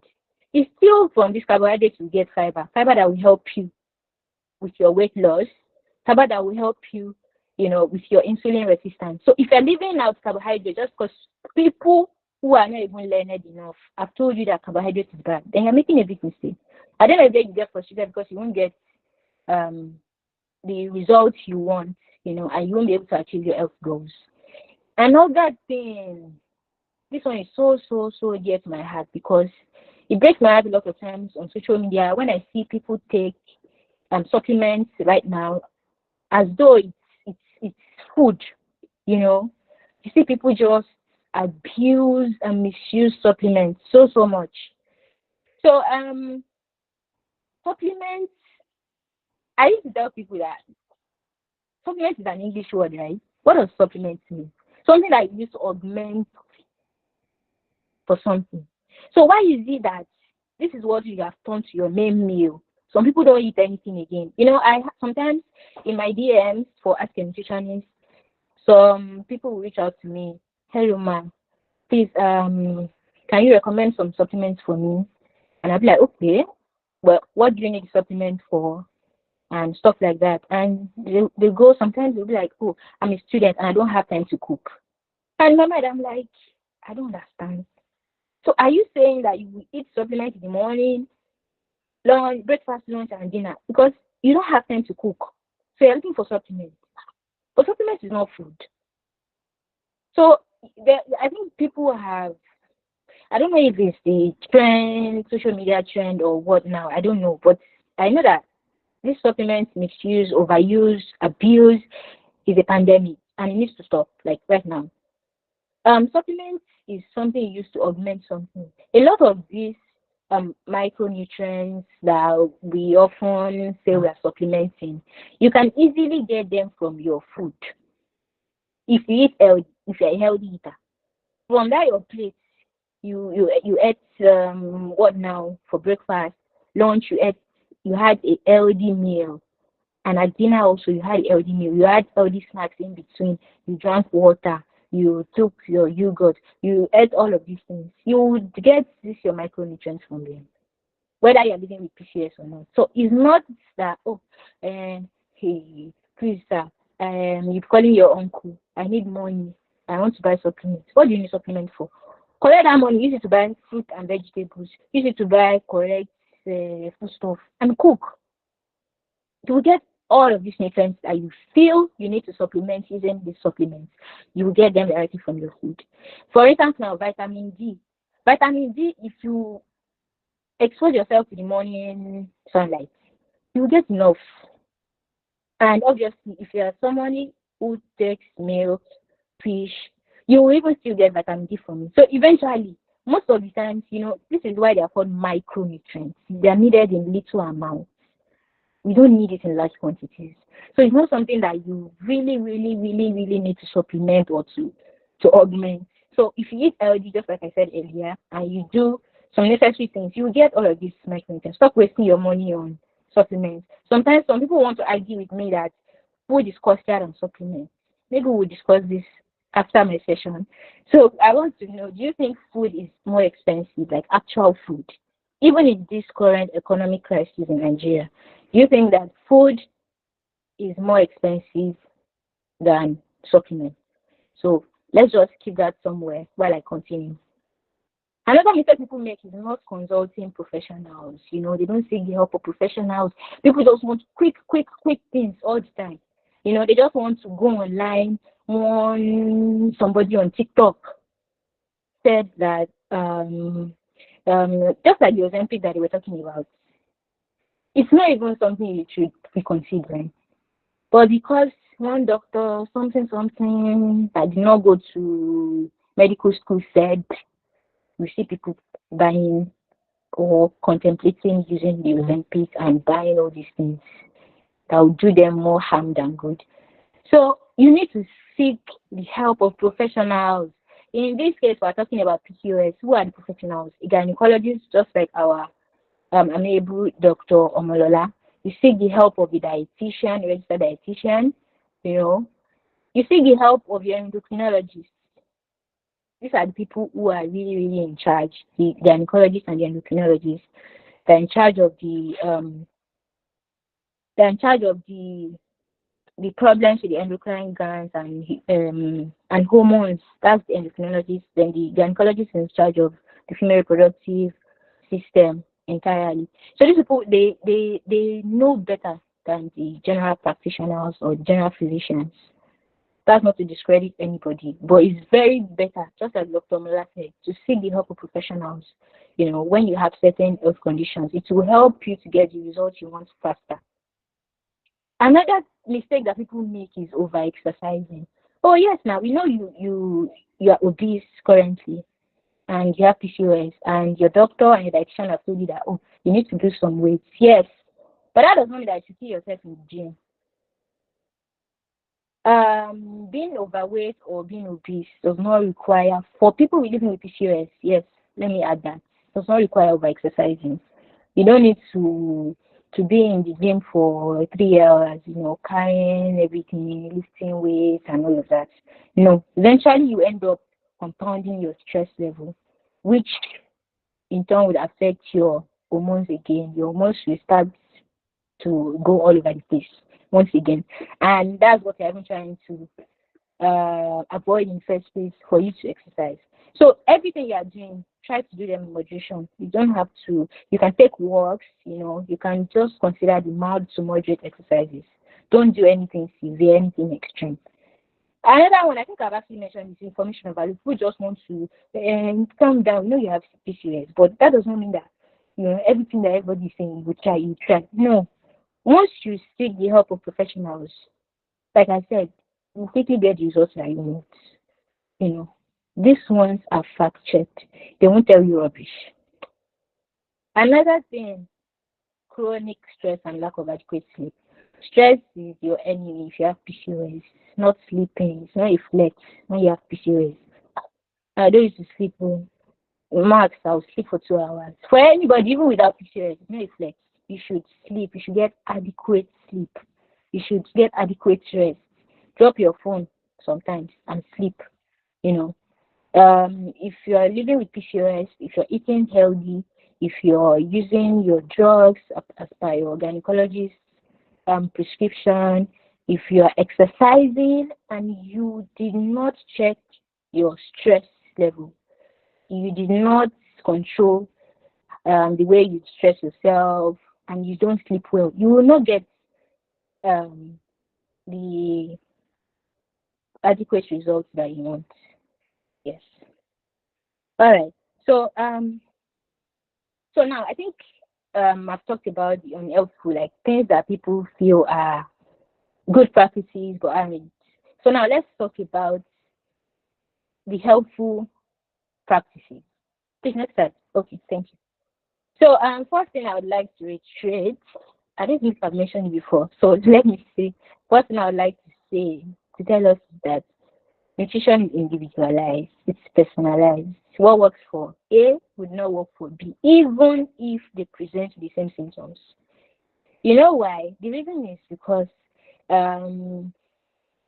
these people come from different families, they have different heights, different weights, they have different lifestyle habits, they eat different foods, maybe what this one likes is what this person is allergic to. So these are some of the reasons why nutrition would be individualized. You cannot just go online or go to Google and read the general dietary management of PCOS and start applying, generally, just verbatim like that. So the reason I'm putting this out here is because these things that I'm going to be telling you now or shedding some light on are general recommendations. General recommendations. So it is when you come to me, when you go to a dietitian, that you say, when they get your personal, your diet history, this and that, that is when they say, oh, okay. They know your food preferences, food that you are allergic to, foods that you have aversions for, and all of that. So that is what we guide the dietitian to give you a personalized meal plan to manage your PCOS. So these things I'm going to be using are just the general tips for any woman living with PCOS. But if you want a more personalized advice or recommendation, or if you want a meal plan, you need to see a dietitian yourself. Good. So the first thing is, Dr. Mola rightly said that Gen Zs like junk foods, they like fast foods, they don't want to stress, they don't want their nails to break, they don't want to sweat. So Gen Zs want fasting, like come on, like just bring the pizza, bring the shawarma, bring this and that. So a lot of times we tend to dwell and eat more of junk foods that at the end of the day, they have more saturated fats, things that we necessarily don't need, things that we even put our body in jeopardy. So that's mostly what people enjoy the most. But if you're a healthy eater like me, then you appreciate that, the fruits in season, the vegetables around you, name it, any vegetable of your choice, any vegetable that you like. If you have a garden, you even make it perfect. Just pluck some water leaf, pluck whatever, just whip it up, cook something nice, and you're good to go. Other than going for always eating out. Yes, I used to advocate this, whether you're living with PCOS or not. I tell my patients, or whenever I get opportunities to speak to people like this, that always prioritize cooking your own meals. It's always best to cook your meals. I know sometimes you'll be feeling fine, maybe you just collected your salary for the month and you want to be like, I want to take myself out. That's fine. That's fine. As long as your health permits it. It's okay, you can do that. But don't let it be something you do often, like all the time. All the time you just want to eat out. It's better to cook your meals. You'll be able to like tweak and manage your recipe. You'll be able to know, I don't want too much oil, I don't want to add too much salt, I want to use more of natural spices and all. So when you cook by yourself, you'll be able to control the most little of these things, yourself. I know you agree with me on that. So then for someone living with PCOS, you need 100 grams, at least 100 grams of protein daily. And don't even sweat it. Don't think too much. Don't think too far. This 100 grams, when you eat your breakfast, your lunch and dinner, at least just try to incorporate some protein in it. I know that the economy is not smart, but at the same time, if something is important for your health, you need to prioritize them. Just know how to make some room for some protein in your food, in your plate. So you can do your fish, different fishes. You can do sardines, mackerel. These ones are rich in omega-3 fatty acid, which is very, very good for you, in the management of PCOS. You can eat chicken, you can eat egg, you can do your beef, snail, your protein generally. Yes. So ensure you eat adequate protein daily. Then there's something called probiotics. Probiotics is linked to your gut health. It has been established that there's a link between our gut and mental health. And I think we've established that for people living with PCOS, they go through a lot of mental stress, So we want something that can help to boost our mental health as individuals living with PCOS. So which is why I should take your probiotics seriously. What I mean by probiotics is simple. There's some foods that have been grouped under probiotics. You have your yogurt. Instead of going for the overly sweetened option, you can do unsweetened Greek yogurt that are all over the place in the supermarket. Just look for unsweetened Greek yogurt. It's very good for you. It's a very good source of probiotics. And if someone living with PCOS is going to help you. But where the trick will come in, or where the action will come in, is it has to be quantified. In nutrition, we don't abuse anything. Even if I tell you today that this particular food is healthy, it's not for you to eat and overdo it. It still needs to be portioned. You still need to like control your size, your portion, and the frequency of consumption. So this is where dietitian would come in, and it will be managed personally, like as an individual, based on your weight or your health goals and all of that. So if you cannot afford yogurt, there are other fermented foods in Nigeria that we have readily available. Your gari, you can drink your gari by like that, or you make eba with it. So that's also a very good source of probiotic. Your fufu is also a good source of probiotic. Your iru, locust beans, is also a very good source of probiotic. So you see that there's some of these are locally available foods that would just, look at like, what's this one? Is this one food which can actually help you in the management of PCOS? So the next thing is take your fluids. The reason I didn't put water here is because obviously it's not just water, there's still healthy fluids or healthy drinks out there, like your Zobo drink. Well, Zobo that you are sure that is not overly sweetened, you get. So your Zobo drink, you have your tiger nut drink, you have all these healthy drinks. Then it can be water. You can just like tweak your water, flavor it. You can add slices of your fruits to your water, just so it gives you some, it gives it another taste and is more interesting for you to take, But generally speaking, take enough. I won't be giving recommendations here so that you don't misquote me, because even for your water, it is not a general thing. Some people need more water than others, you get. So, but generally speaking, take enough fruits daily. Then I've talked about all these junk foods before. The sugary foods, our sodas, carbonated drinks, fizzy drinks. You know them now.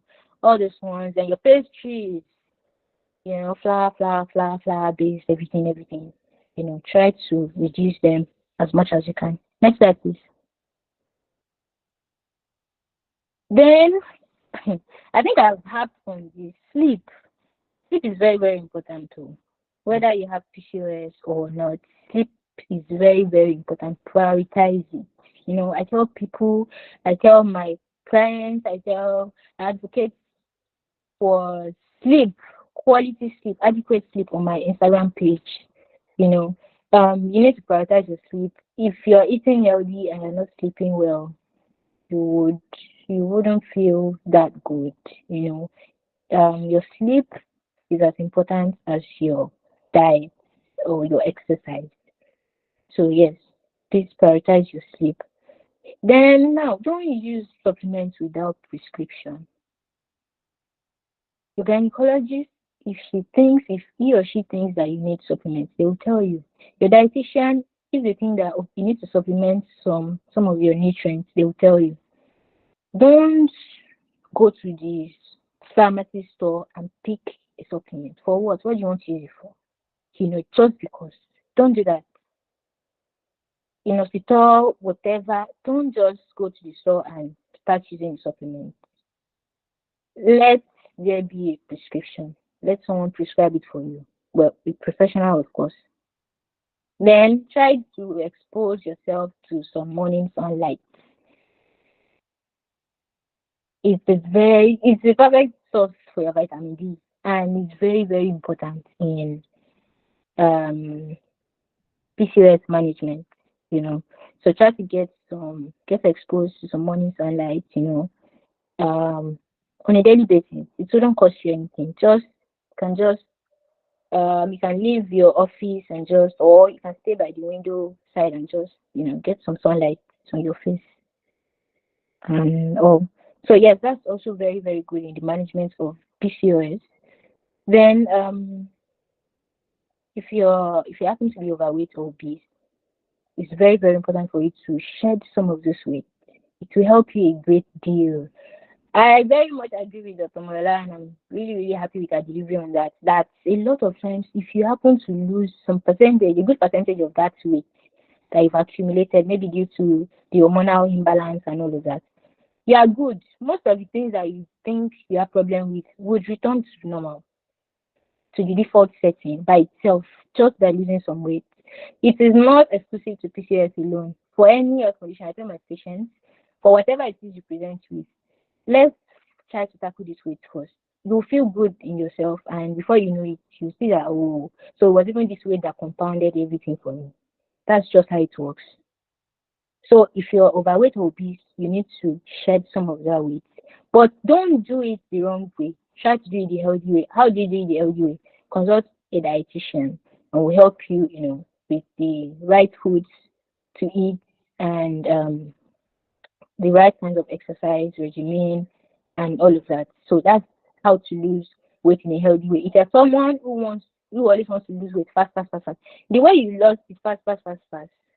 Although it's water fat you will lose, because after you use all those laxatives, all those things, all those detox tea, whatever that they sell on social media, after you use it, you see that you'll be pain, pain, pain. So in your mind, you think that because you feel lighter, it's the water weight that you are releasing. It's not really the main thing. So you'll be surprised that when you still climb on the scale, it's still reading the same thing. You're like, but I feel lighter now. Yes, obviously you feel lighter. You are now, your electrolyte is now imbalanced. You peed. All the electrolytes that are supposed to remain in your system, everything has gone with the urine.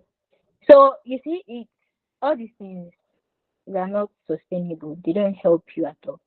And even if whatever they prescribe to you or whatever you buy on Instagram works for your weight loss, eventually, by the time you stop using that thing, just stop today. By tomorrow, you start gaining that weight back.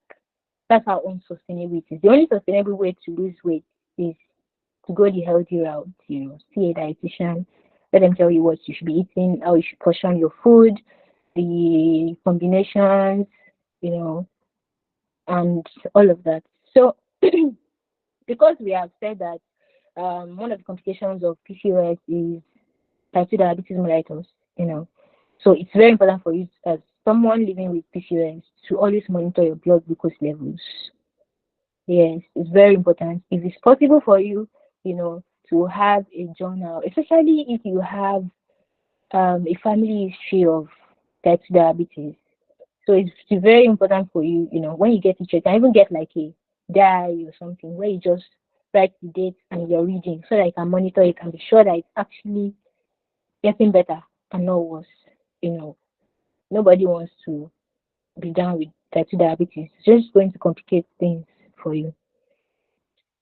Then, if you are using some drugs, obviously you need to be using them alongside your diet and your exercise and your other lifestyle changes. Don't neglect the drugs just because you feel like, oh, I now have a meal plan which works for me. No, you still need to use that your drug alongside the healthy diet and other things that you're putting in place to get the best results that you need. Lastly, you need to reduce stress and worry as much as you can. Whatever or whoever you think is trying to stress you, just find a way to eliminate the person from your life. Because with PCOS, stress is is not something you want to be putting your body and yourself to. So you want to get enough rest, you want to be mentally balanced, mentally okay, so that whatever it is you are doing, to manage your PCOS would work. So that's actually excuse me, that's very, very important. Your nutrition, your exercise, stress management, and your sleep. Those things are very, very important. So as much as you can, please try to reduce stress and worry. I know that as a Nigerian living in Nigeria, every day we are stressed. But at the same time, if you're living in PCOS, that's double stress. So just try to eliminate stress as much as you can. And I pray that God will help you. So on a final note, I would like you to remember this. In the management of PCOS, And well, for whatever health condition it is you are trying to manage medically, it is very important for you to also include nutrition therapy. See a dietitian and let them help you, let them co-manage. I usually tell people when sometimes some clients present with PCOS to me, I'll be like, oh, who diagnosed this? Who have you seen? I don't expect a woman living with PCOS to come to me as a dietitian directly. No, you must have seen someone, because some of these health conditions they can only be co-managed, not single-handedly managed. Someone else has to be on the other side, like the gynecologist, interpreting your results and making sure that this is getting better. This blood test that we've just carried out, this is the result. This is what we need to work on. So that is what you present to the dietitian in order to know the next steps to take. So it's not just something that you just go and see a dietitian alone. And so because she may actually need some drugs or other things from the doctor. Yes. So nutrition is very, very important in PCOS management. Then as a PCOS warrior, I don't know where I heard that term, but I think I've heard it before. You need to know that you're not alone. There are many people in this, and you just need to try as much as possible to avoid stress. Don't allow anybody to gaslight you or to invalidate your feeling or to tell you that you're overdoing it, Jerry. It's not just why now stressing yourself over this.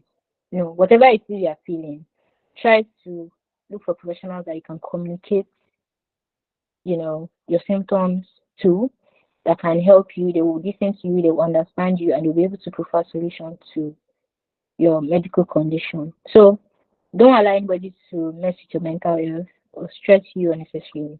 And as much as possible, always seek help from professionals. Don't wait till you're ready to conceive, till you get married and you're ready to give birth to manage your PCOS. If you suspect that you might have PCOS, or if you've already been diagnosed of PCOS, please see the necessary professionals and start managing your PCOS now. Don't wait till you get married and are ready to conceive. By then, things might have worsened, it might have gotten complicated. And another thing I want to say is that you can overcome it. It is treatable. It's something you can overcome, that even as if it was never there.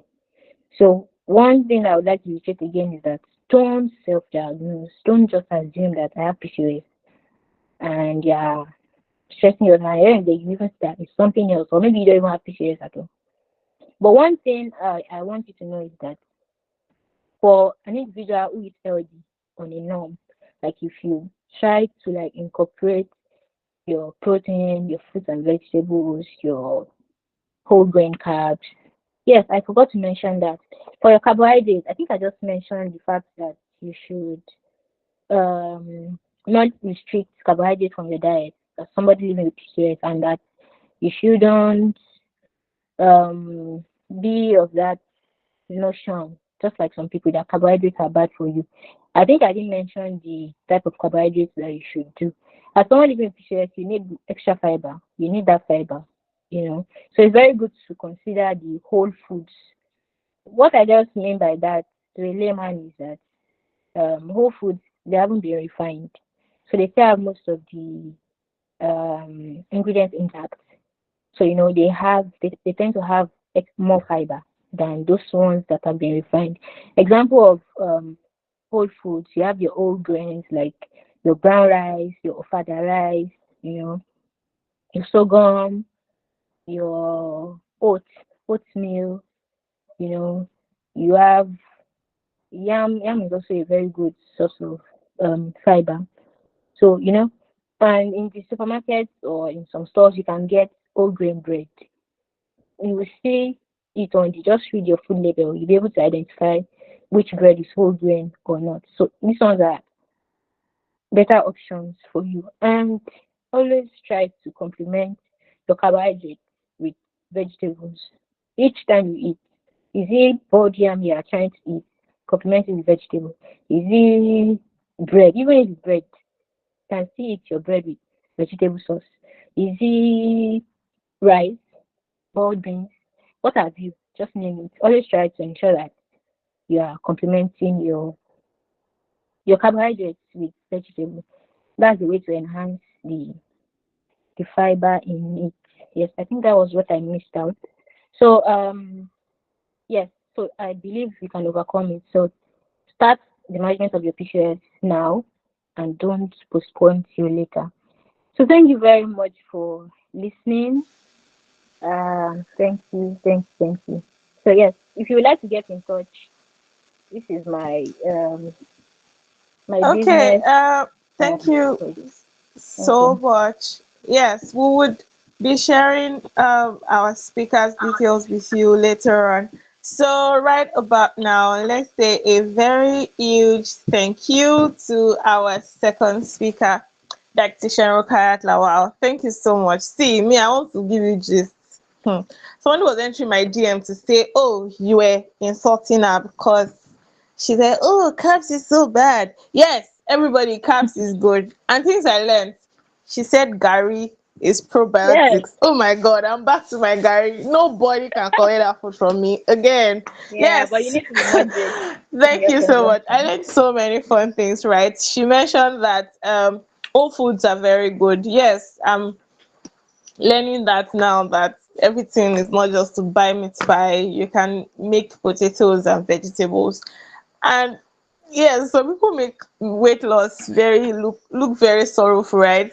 Like you mentioned, we're not a goat. Why are we eating only grass? Thank you so much. I learned a lot. And the important part that resonated with me is if you do a fast weight loss, is the way your fat will come back again if you can maintain it. Someone said I'm fufu too in the comment section. Yay, fufu warriors. Oh my god. Yes, I enjoyed this session so much. Yes, so don't leave yet. We have another Q&A session. So if you have questions for Dietitian Rukayat, please raise your hands or drop the I think question in the chat there's some box. questions in the chat box already. Yes, I will go through the chat box now and read our questions out. But please don't leave. We are going to send a link to you right now. Please go ahead and fill the link right now. Thank you so much. The link is just to know the demography of the people we have here and how to move on with our awareness. Thank you so much, Dr. Shanrukayat. So I will be going to the chat box now to read our question. So someone asks that is Iru a probiotic too? Yes, I mentioned that. It is a good source of Okay. probiotics because Okay. So another question. You said protein is good and red meat is a good source of protein, but is it advisable to eat red meat for someone with PCOS? well, that's a tricky one, But as someone who's trying to eat healthy, generally, it's very good to focus on the lean protein, not extremely on the fatty one. The only reason I mentioned that you should eat oily fishes, just like your mackerel, your sardine, is because it's very high in omega-3 fatty acid, which is a good source, a good Yeah. fat that you need in the management of PCOS. But I'll just advise as someone living with PCOS, you can do more of fish. This fish that I mentioned, you can do more of fish. And if you want to eat meat, you can do beef, but try to remove the obvious fat. Sometimes when you go to the market and they cut meat for you, you will see some fat aura. They call it aura. You even see it by even without cooking yet. You will see the obvious one. So you can try to get rid of the obvious fat from your protein, your beef, and you can do snail. You can do goat meat. These ones they are not as you know as how do I put it now? So you can go for all these other options. So you might leave the red meat out or consume it in very little amount. Or depending on your other symptoms or whatever other underlying health conditions you have, if you see a dietitian, they'll be able to tell you more if red meat is good for you at this present time or not. So yeah, thank you. Okay, thank you so much. So Link is in the chat box right now. Please go ahead as we answer the questions. Please go ahead and fill the form right now. Thank you so much. Please let me see your reactions as you're filling the forms. I believe that it has been an enlightening session. If you believe that, please let me see your reactions and your words in the chat box for our speakers so far. Thank you so much, ma'am. So we have someone's hand raised. Priscilla, I believe. Let's have you. Hi, Priscilla. You have the floor.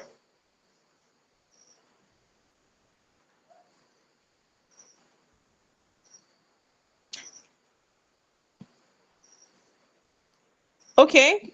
Anyone else with a question? Priscilla doesn't seem to want to answer a question or ask a question anymore. Anyone else with a question? Okay, please let me see your reaction if you have filled our form. So right now we're going to the last part of our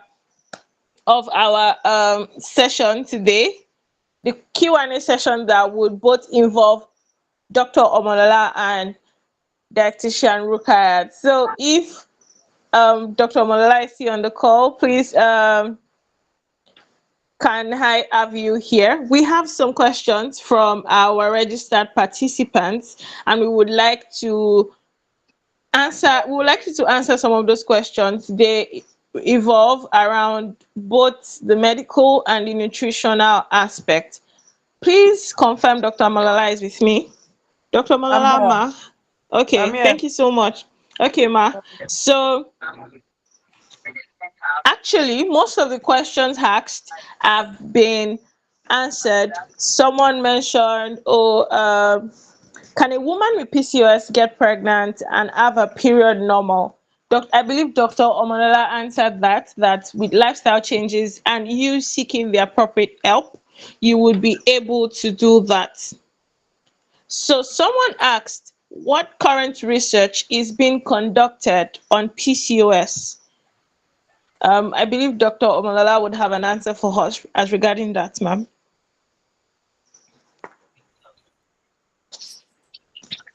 Okay, research. Wetin Mary dey tell you? Personally, I don't have one now. Wetin Mary dey tell you? That was what I said, that moving from here, we could actually throw out, or wherever you are, you could throw out questionnaires, at least find out the prevalence of PCOS in your community or in your environment or the university where you are.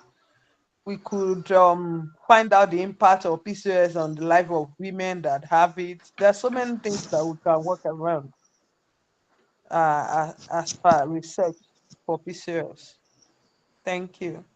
Thank you so much, ma. Please go ahead and fill the form. We have just 10 responses right now, and we have over 50 people here. So please go ahead and fill the form. So I have another question for the both of you, I believe. This person said that, is PCOS hereditary? And is there any time it can cause a cancer? Are there any chances of it causing ovarian cancer, to be specific? Dr. Malola, I believe that's to you, I ma'am. I said that it could be genetical, and that was when I mentioned the fact that if your mother has it, you could have it. If your sister has it, you could have it. And I said that a man whose mother or sibling has it, of course, his sister can have it. So it's been found to be genetically um, related.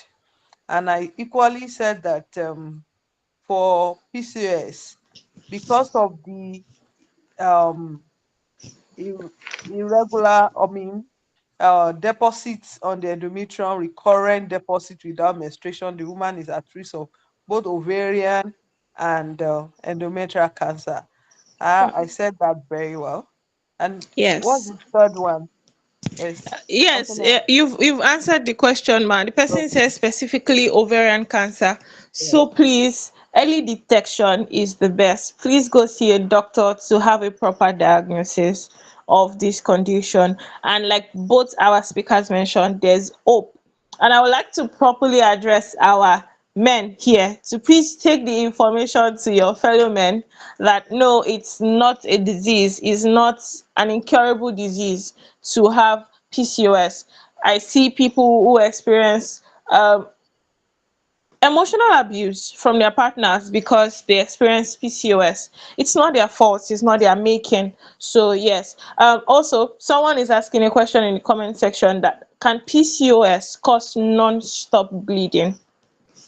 Yes, I I believe. said that if you don't menstruate for more than 2, 3 times, I mean, months consecutively, the next time you are going to bleed because there would have been piling up of the endometrial lining. That's the endometrial part that is shed during menstruation. So once there is a piling up by not menstruating, not ovulating, which is leading to not menstruating, at a point in time there will be a breakthrough bleeding. It's a breakthrough bleeding. It's not actually the normal menstruation. So all the layers that you have piled up for 3, 4 months will have to be shed. So the Shed, woman will yes. keep, yes, will keep bleeding. In fact, the bleeding will be so much with so much clots, and she can finish that in sometimes throughout the month. Some are bleeding after the initial absence of menstruation. So the bleeding is much, and I told you, most often for ladies who don't care or they are not, they are shy to talk. But when it comes to the part of bleeding, they tend to present to the hospital and we tend to manage that. Okay, Ma. So I have a question here in my DMs from WhatsApp. The person said, what is your opinion about ladies who are experiencing PCOS symptoms to marry early?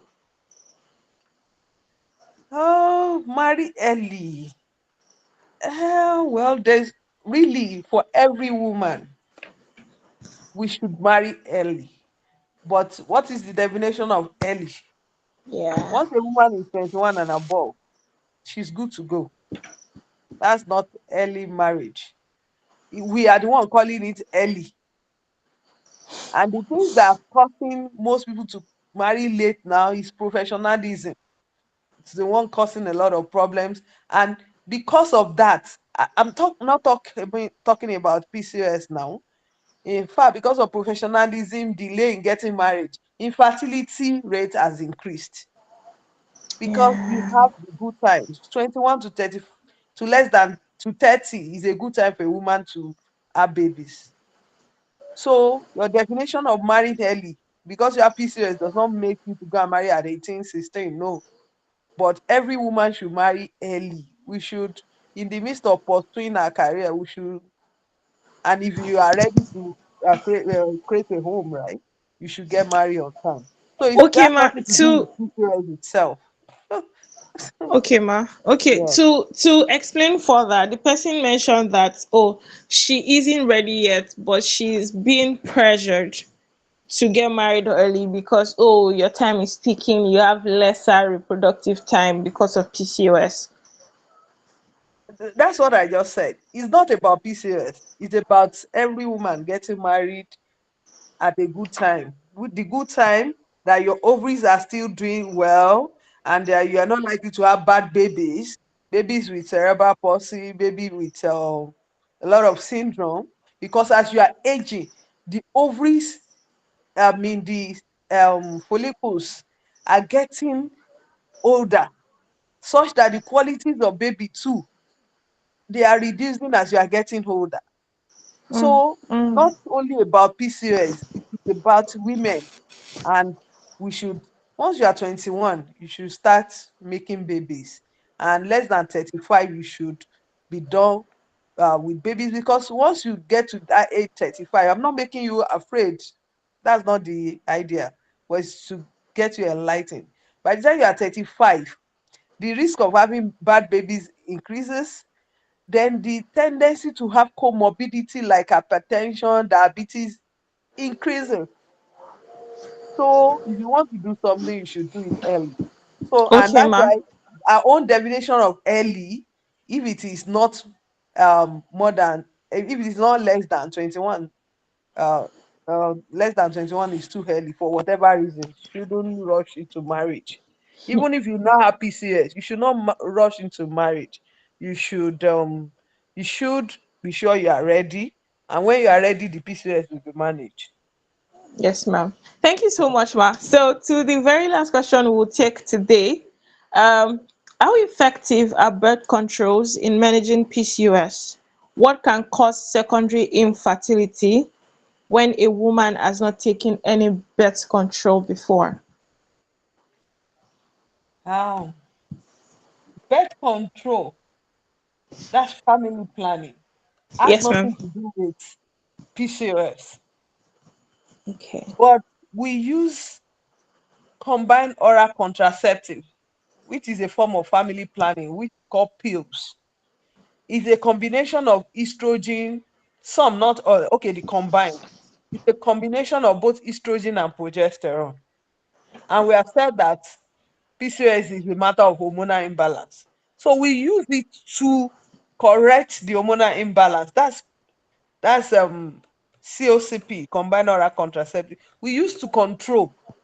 It is not related to family planning. No, we are just using it to balance the hormones. And for a woman with PCOS, um she can, once she starts to make babies, she can use any form of contraceptive. Once you get to the family planning clinic, there are histories they will take from you that will make you to know the kind of contraception you can take when you are making babies. So it is not family planning related at all. There's no link. It is just family planning for all women. That's it. Okay. Thank you so much, Ma. So I am sorry we have run out of time, but before we go, we are not to go yet, please. Before we go, I have so much good news to announce to us. First of all, we will be sending emails to all of our attendees with the remaining answered questions from our speakers. Like our speakers will answer our questions and we'll send them together with the emails. So right now, look at the screen and follow us across our social media platforms on Twitter, on IG too. We are still carrying out our awareness for now, and you also receive our email, and then our awareness is also going on speedily, rapidly on Twitter, on IG, on Facebook too. You can check it out. You would see information as regarding PCOS awareness, and more in depth will be shared in our mail to you from our speakers answering the other questions. Okay, yes, we also have a huge announcement, and our huge announcement is we have an ebook we have put together on things that can be helpful to you or anyone you know with PCOS. So you have the opportunity to have that ebook for free. Thanks to our able Lady with Boss community. Please let's give them a round of applause. They did amazing putting the book together, doing everything that's needed for it. Please let's give it up for them. They have done amazingly well. So you would also receive a mail regarding how to go about the download of the book. Thank you so much for coming. But before you go, I want to present to you someone very, very important to this organization. Her name is very special, the first of its kind. Her name is Orifunke Lawal. She is the president of the Lady with Balls community, and she'll be giving us a short speech right now. Orifunke Lawal, ready for you, ma'am. Hi, everyone. Can you hear me? Please confirm you can hear me and you can see Yes, me. absolutely. I can hear you and I can see you. Whoosh. So I don't even know where to start from because my mind is blown. You know, there's this misconception that webinars about health or health conditions are usually boring. But how many of you will agree with me that this one was far from boring? I was glued all through. How many of you, how many of us are on the same page? What an amazing, amazing, amazing session. I'd like to thank our speakers, Dr. Omolola Ajayi and dietitian Rukayat Lawal. Thank you very much for taking out of your very, very precious time to come and share such priceless knowledge with us, because I'm just looking at it. If we had to put a price on the knowledge that you have shared with us today, it would be a lot, because it's been weighty with us. You've been honest, you've been direct, you've been as explanatory as possible. And I just want to say thank you on behalf of the team, on behalf of the entire Lady with Balls community. Thank you very much, Dr. Molola. Thank you very much, dietitian Rukayat. We are super grateful. I'd also like to celebrate the entire Gen Z arm, Project Zynergy, and congratulate you. Thank you very much for coming up with this team lead, all your team members. I don't want to mention names right now, but you guys have done amazing. I know it's been a lot of work ensuring that this happens. And despite the odds that we face, especially at the beginning of today, we said the devil is a liar. So well done, well done, well done, and congratulations to everyone who has joined, especially those of you who are not even members of the Lady with Boss community who are here. If you're not a member of the Lady with Boss community, but you are here right now, could you please drop a comment in the box? We would like to celebrate you specially. Thank you very much. We called you, you answered, you saw a flyer, somebody sent you a link, you registered, and you are here. Okay, I can see Dr. Amoni. Thank you. Oh, hi. Oh, look at that. Hi, Dr. Amoni. Thank you so much. Hi, Olaleko Asani. Thank you so much. I am Richie Blessing. Thank you. Oh, look at these beautiful names. Thank you. Such an honor to have you join us. And hi, Adetayo. Hi, everyone. It's so nice to meet you and so nice to have had you here right from start to this point. We hope that this webinar was as impactful as we planned it, because I've been very, very much impacted. So thank you. Thank you, everyone, for joining. Thank you. Please stay tuned. Fill our forms. Hi, Oluwadamilola Kolawele. Thank you. Please fill our forms. Our form. We are giving you a survey form. Please, we want to know how well we've done, so that we can know what better we can do, especially for the world, especially for women. And we're also going to be sharing our free ebook. It is packed, it is deep, it is verified, it is tried and trusted. You do not want to miss that. So please ensure that you feel it so that you can get the ebook. Thank you very much once again, and do enjoy the rest of your evening. I'm going to be handing it over to my amiable host, Victoria. Thank you. Thank you so much, my President General Ma. Thank you so much. So before we go, I have some information for us to just reiterate what our speakers have said. From Dr. Ajayi, I have this for you, that there is hope for you. Go see a gynecologist, not just a general practitioner. There's hope for you. Hope is not lost. Also, from our nutritionist, she said, reduce your stress. As per, I don't know, yes, we have some people from the diaspora with us, but a large number of us are from Nigeria, and we know that our economy is really economizing right now. So reduce your stress, reduce your worry. Nigeria is going to be fine, and you'll be fine too. So reduce your worries. Also, our dietitian mentioned that vitamin D is good for you. So early morning sun, I believe from 7 a.m. to 9 a.m. or 10 a.m. is a good time for you to go out. Especially those of us who do remote work, sit down, just indoors at your workspace from morning to night, is an opportunity for you to just step out and touch grass, like our Gen Zs used to say.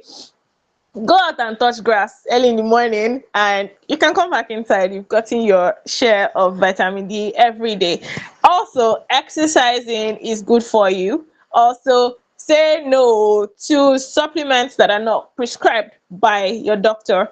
Don't just go ahead and buy everything that is being sold on the internet. There's help for you and there's hope for you, and we look forward to you thriving. So yes, to the last things and my last words for today.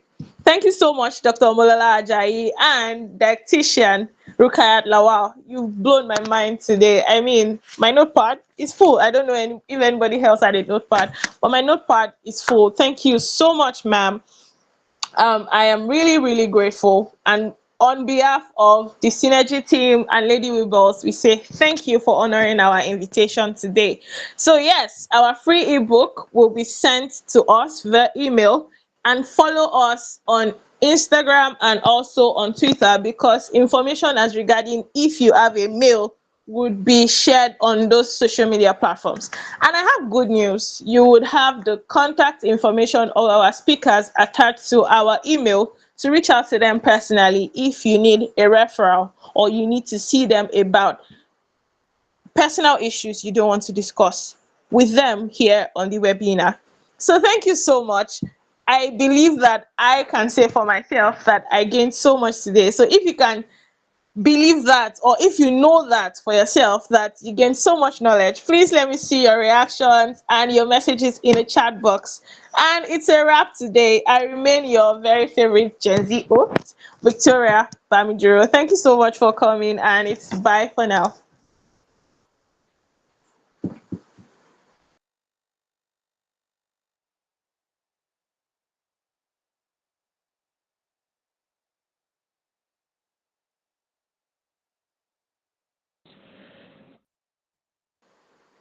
Yes, Thank you thank so you, much, everyone. Victoria. Sorry, my network glitch. Yes, yes, yes, yes.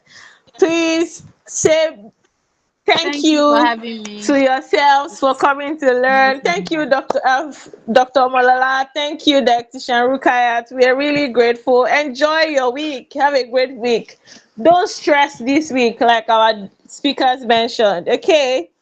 Bye for now. Thank you so much for joining. We are grateful. Look out for our emails. Please open your mails. Look out for it. Thank you so much. I love, love, love you so much. It's bye for now.